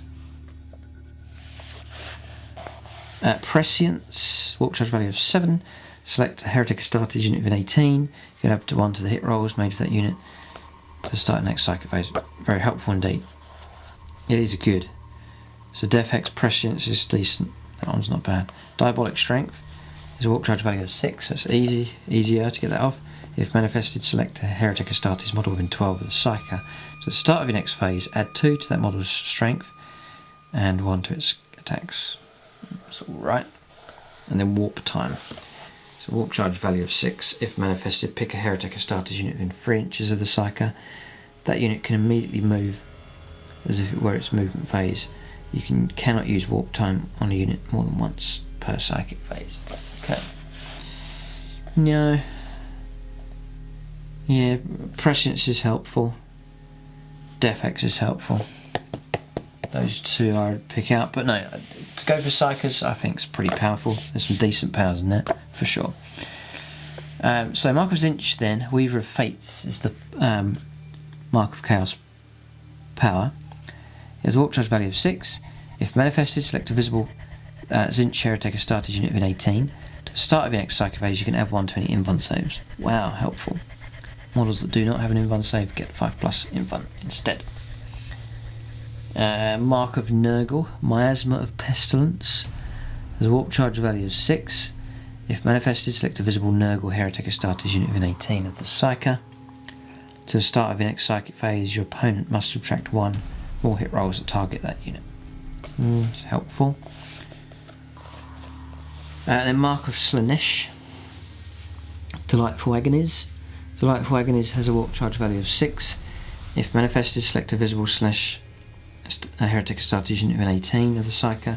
To the start of your next Psychic phase, roll a d6 each time model when that unit loses a wound. On a 5+ it doesn't. So it adds to durability a bit for that. Alright, so that's that done. Next is the artifacts. So it says here, if your army is led by a Chaos Space Marine Warlord, you may give one of the following artifacts of Chaos to a Space Marine character in your army. So as long as you have a Warlord, you can then give it to any character. Named characters have fixed ones, fixed artifacts, and then note that some weapons replace the character's existing weapons. Whether this is the case, you must, if you're playing a match to play game or otherwise using points values, still pay the cost of the weapon that is being replaced. Write down any artifacts of Chaos your characters may have in your army roster. Okay, so we'll go through some and see if there's some really good ones. Maybe they can be purchased with stratagems, and you get one of them free of charge if you have a Chaos Space Marine Warlord. So Talisman of Burning Blood. This is Khorne only. The bearer of the Talisman of Burning Blood can advance and charge in the same turn. Furthermore, the bearer can reroll failed charge rolls. Nice and reliable for that one. Eye of Zinch. The bearer of the Eye of Zinch adds 1 to their psychic tests when attempting to manifest the Smite power. So that goes off a bit easier. Yeah, these are quite minor. Here, Intoxicating Elixir. Slaanesh, add 1 to the bearer's strength and attacks. That's pretty good. I mean, they're free of charge, so just little extra bonuses. Pus Cleaver. This is for Nurgle, obviously. With a power sword, replaces the power sword with AP -2 D3 points damage instead of the usual 1. This weapon always wounds on a 2+. Ouch. Unless it's a vehicle, in which case you roll to wound as normal. Yeah, the Pus Cleaver is quite good. Actually, pretty good. That's really good actually. That's not a bad weapon at all. Axe of Blind Fury. Khorne model with a power axe only. The Axe of Blind, which isn't very expensive to purchase now in points. The Axe of Blind Fury replaces the power axe. It's +3 strength. Pretty good. It's AP -3. That's an improvement. That's D3 damage. Nice. You cannot reroll or modify hit rolls of 1 for attacks made with the weapon. Instead, they automatically hit a friendly unit within an inch. Randomly determine which unit is hit if there is more than 1. If there are no friendly units within an inch, the hit is ignored. Right, so you can keep him generally away from units, but it has to be just more than an inch. So you can still keep him quite close. The Black Mace replaces the Power Maul. Cool. This is good. Yeah, so your Power Maul then becomes +3 strength, AP -2 and 2 damage. Brilliant. Roll d6 each time model is slain by the Black Mace. On a 6, the model's unit suffers additional mortal wound at the end of the phase. God, Black Mace is really good. These are great, these weapons. Great for giving to your characters. Maybe got a customised captain or a leader of some kind, and then you can give them a nice artifact weapon. Brilliant. The Murder Sword replaces the Power Sword, +1 strength, AP -4, 1 damage. At the start of the first battle round, before the first turn has begun, you must nominate an enemy character to be the target of the bearer's murder sword, or actually go to character hunting. Remember to tell your opponent which character you've chosen. Each attack made with the murder sword that hits the selected character automatically inflicts a mortal wound upon the character instead of normal damage. Pretty nasty. They're all pretty good. Love the mace. The black mace is great. So here, the Eye of Night is for Black Legion only. The bearer can unleash the power of the Eye of Night once per battle in their shooting phase instead of firing any other weapons. When they do so, select an invisible enemy vehicle. Roll D6 on a 2+, takes D3 mortal wounds. Okay, there's that one. The Cursed Crozius, word bearers. The Cursed Crozius replaces the Power Maul. It's +2 strength, AP -2 and 3 points damage. Ouch. Reroll foul wound rolls for targeting Imperium units. Nice, that's a decent one as well. Some decent combat weapons especially available here. Flesh Metal Exoskeleton, it's for Iron Warriors. It's 2+ armor save. And you heal a wound on a 1. Heals 1 wound at the start of each of your turns. Really good. Another good one. Some of these are very, very good. Brass Collar of Borgcaster. It's Word Eaters. The bearer of the brass collar can attempt to deny 1 psychic power in each enemy psychic phase. If this model makes it successful to deny the witch, the psychic that was attempting to manifest the power immediately suffers peril of the warp. Ugh. That was pretty good. Pretty good protection from that one. Some more nasty combat weapons here. The Blade of Hydra. So Alpha Legion with a chainsword. It then turns it into +1 strength, AP -2 and 2 damage. That's probably about the best chainsword that's out there. Each time you fight, you make D3 additional attacks with the weapon as well. Good, that's a really good one. Blade of Hydra is brilliant. Nice. Claws of the Black Hunt. It makes a change. To take these kind of weapons instead of, oh, I'm just going to go for Power Fist every time. You can actually take an artifact weapon, you know, like a standard maul, and make it really good. Standard power sword, chainsword even, make it actually a decent weapon. Claws of the Black Hunt, for Night Lords with 2 lightning claws. They get +1 strength, AP -3 and D3 damage, and you get an extra attack. In addition, you can reroll wound rolls as well, so brilliant. And the Bliss Giver, Emperor's Children model with a bolt pistol only, turns into range 6, assault D6, strength use and AP -1. Obviously, yeah, you can fire at enemy units within an inch, can target enemy units within an inch of friendly units if enemy character model is wounded by a Bliss Giver, but not slain. Roll a D6 at the end of the phase. On a 6, it's D3 mortal wounds. Yeah, there's some fantastic ones in there. Definitely would take advantage of that. And depending on what you need, even be tempted to pay a command point and get access to another one of these weapons. Free of charge. After the cost of the original replacement. But no, they're all good. A lot of those are really good. Some really good ones there, especially combat weaponry here for the Chaos Space Marines. Right, then Warlord traits, they've got their own unique ones, and they're back to 6 here. So, Eternal Vendetta, you can reroll foul wound rolls made by your Warlord in the fight phase against targets with Adeptus Astartes keyword. I suppose depending, you know, the game, you turn up to the game, you know who you're playing, then you select your Warlord trait, so yeah, you may go after that one, if you know you're up against Adeptus Astartes units or an army of them. Flames of Spite, if the wound roll for a melee weapon made by your Warlord is 6+, inflicts a mortal wound on the target in addition to any other damage. That's okay. Usually like ones that have a strategic impact on the game. These all look like they're enhancing the Warlord himself. Unholy Fortitude, add 1 to the wounds characteristic. In addition, each time he loses a wound on a 6, you ignore it. That one's pretty helpful. Yep. That one's a decent one. Hatred Incarnate, you can reroll wound rolls of 1 for attacks made by your Warlord. Still think that's more powerful. Lord of Terror. The opposing player must roll an extra dice for morale tests when they're within 6. Easily forgotten that one. Wouldn't bother with that. And Exalted Champion, +1 attack. I'd say the Hatred Incarnate's... No, the Unholy Fortitude's pretty good. And maybe 6 in combat getting it. No, I go that one. I reckon it's the best one there. What they've got here though is some Legion Warlord traits. So again, helping you with your theme, whatever Legion you decide to go for. So I am Alfarius for Alpha Legion. In addition to this Warlord trait, your Warlord has one randomly selected Space Marine Warlord trait. Chaos Space Marine Warlord trait. If your Warlord is slain, it can immediately select another Alpha Legion character on your army to take their place and generate a Warlord trait for them, including this one. If the mission you're playing grants victory points for slaying the enemy Warlord, your opponent will only achieve this objective if all the Alpha Legion characters in your army have been slain. So it's like the true Warlords hiding amongst the different characters. Interesting. Black Legion, first amongst traitors.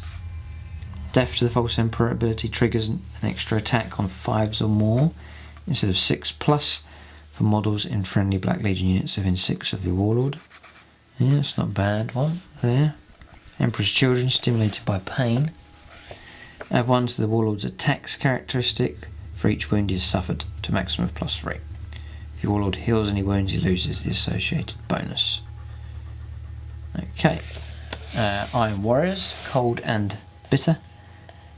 Friendly Iron Warriors units within 6 of the Warlord, auto pass morale, that's alright. It's not that powerful. And the Night Lords, the Night Hunter's Curse, once per battle you reroll a single hit roll, wound roll, damage roll, advance roll, charge roll, or saving throw made for your Warlord. Okay. Yeah, maybe helpful enough. Could maybe forget that. It's helpful though. World Eaters Slaughterborn, add 1 to your Warlord's attacks and strength characteristic each time he slays an enemy character, monster or titanic model. Okay. These seem quite minor, these ones. The Voice of Lorgar for Word Bearers increases the range of any aura abilities on your Warlord's data sheet, e.g. Lord of Chaos, by 3 inches. Okay. So those seem alright. Yeah, Unholy Fortitude seems the best one out of all of them, I reckon. Yeah, the Alpha Legion one's quite fun. And that is about it. It's tactical objectives just there, some unique ones for Chaos Space Marines. Just there. There it is. This is probably a long review because there's a lot to cover in that one. Chaos Space Marines, a big codex, a lot of options. It's because they're so parallel to Space Marines. A lot of the same options as far as unit types, vehicle types, all the similarities just there for them. So that's the review. We've gone through all the units there, covered Tactica, all the little bits as well, all the traits and psychic powers and so on at the end as well. I've got one for gamefigures.com, just check them out. They do Games Workshop at a discounted rate. But there it is. Leave your comments and feedback. Do you think Chaos Space Marines have got better? Some of the points values there have dropped from what they were in the index. That's good news. I can't see Chaos Space Marines being weak. I'd say they're just as strong as the other factions now. I think it has equalled itself out pretty good. But do they edge ahead? Are there deadly combinations in here that make Chaos Space Marines perhaps better than the other factions? We'll have to see. Leave your feedback there, what you think of the Codex. Choose your own units and combinations, what works for you. Leave and share your experience there for using Chaos Space Marines now in 8th edition, and then especially with this new Codex as well. But that's a review. Keep a look out for other Codex reviews as the new Codexes come along. But thanks for watching, and tune in next time.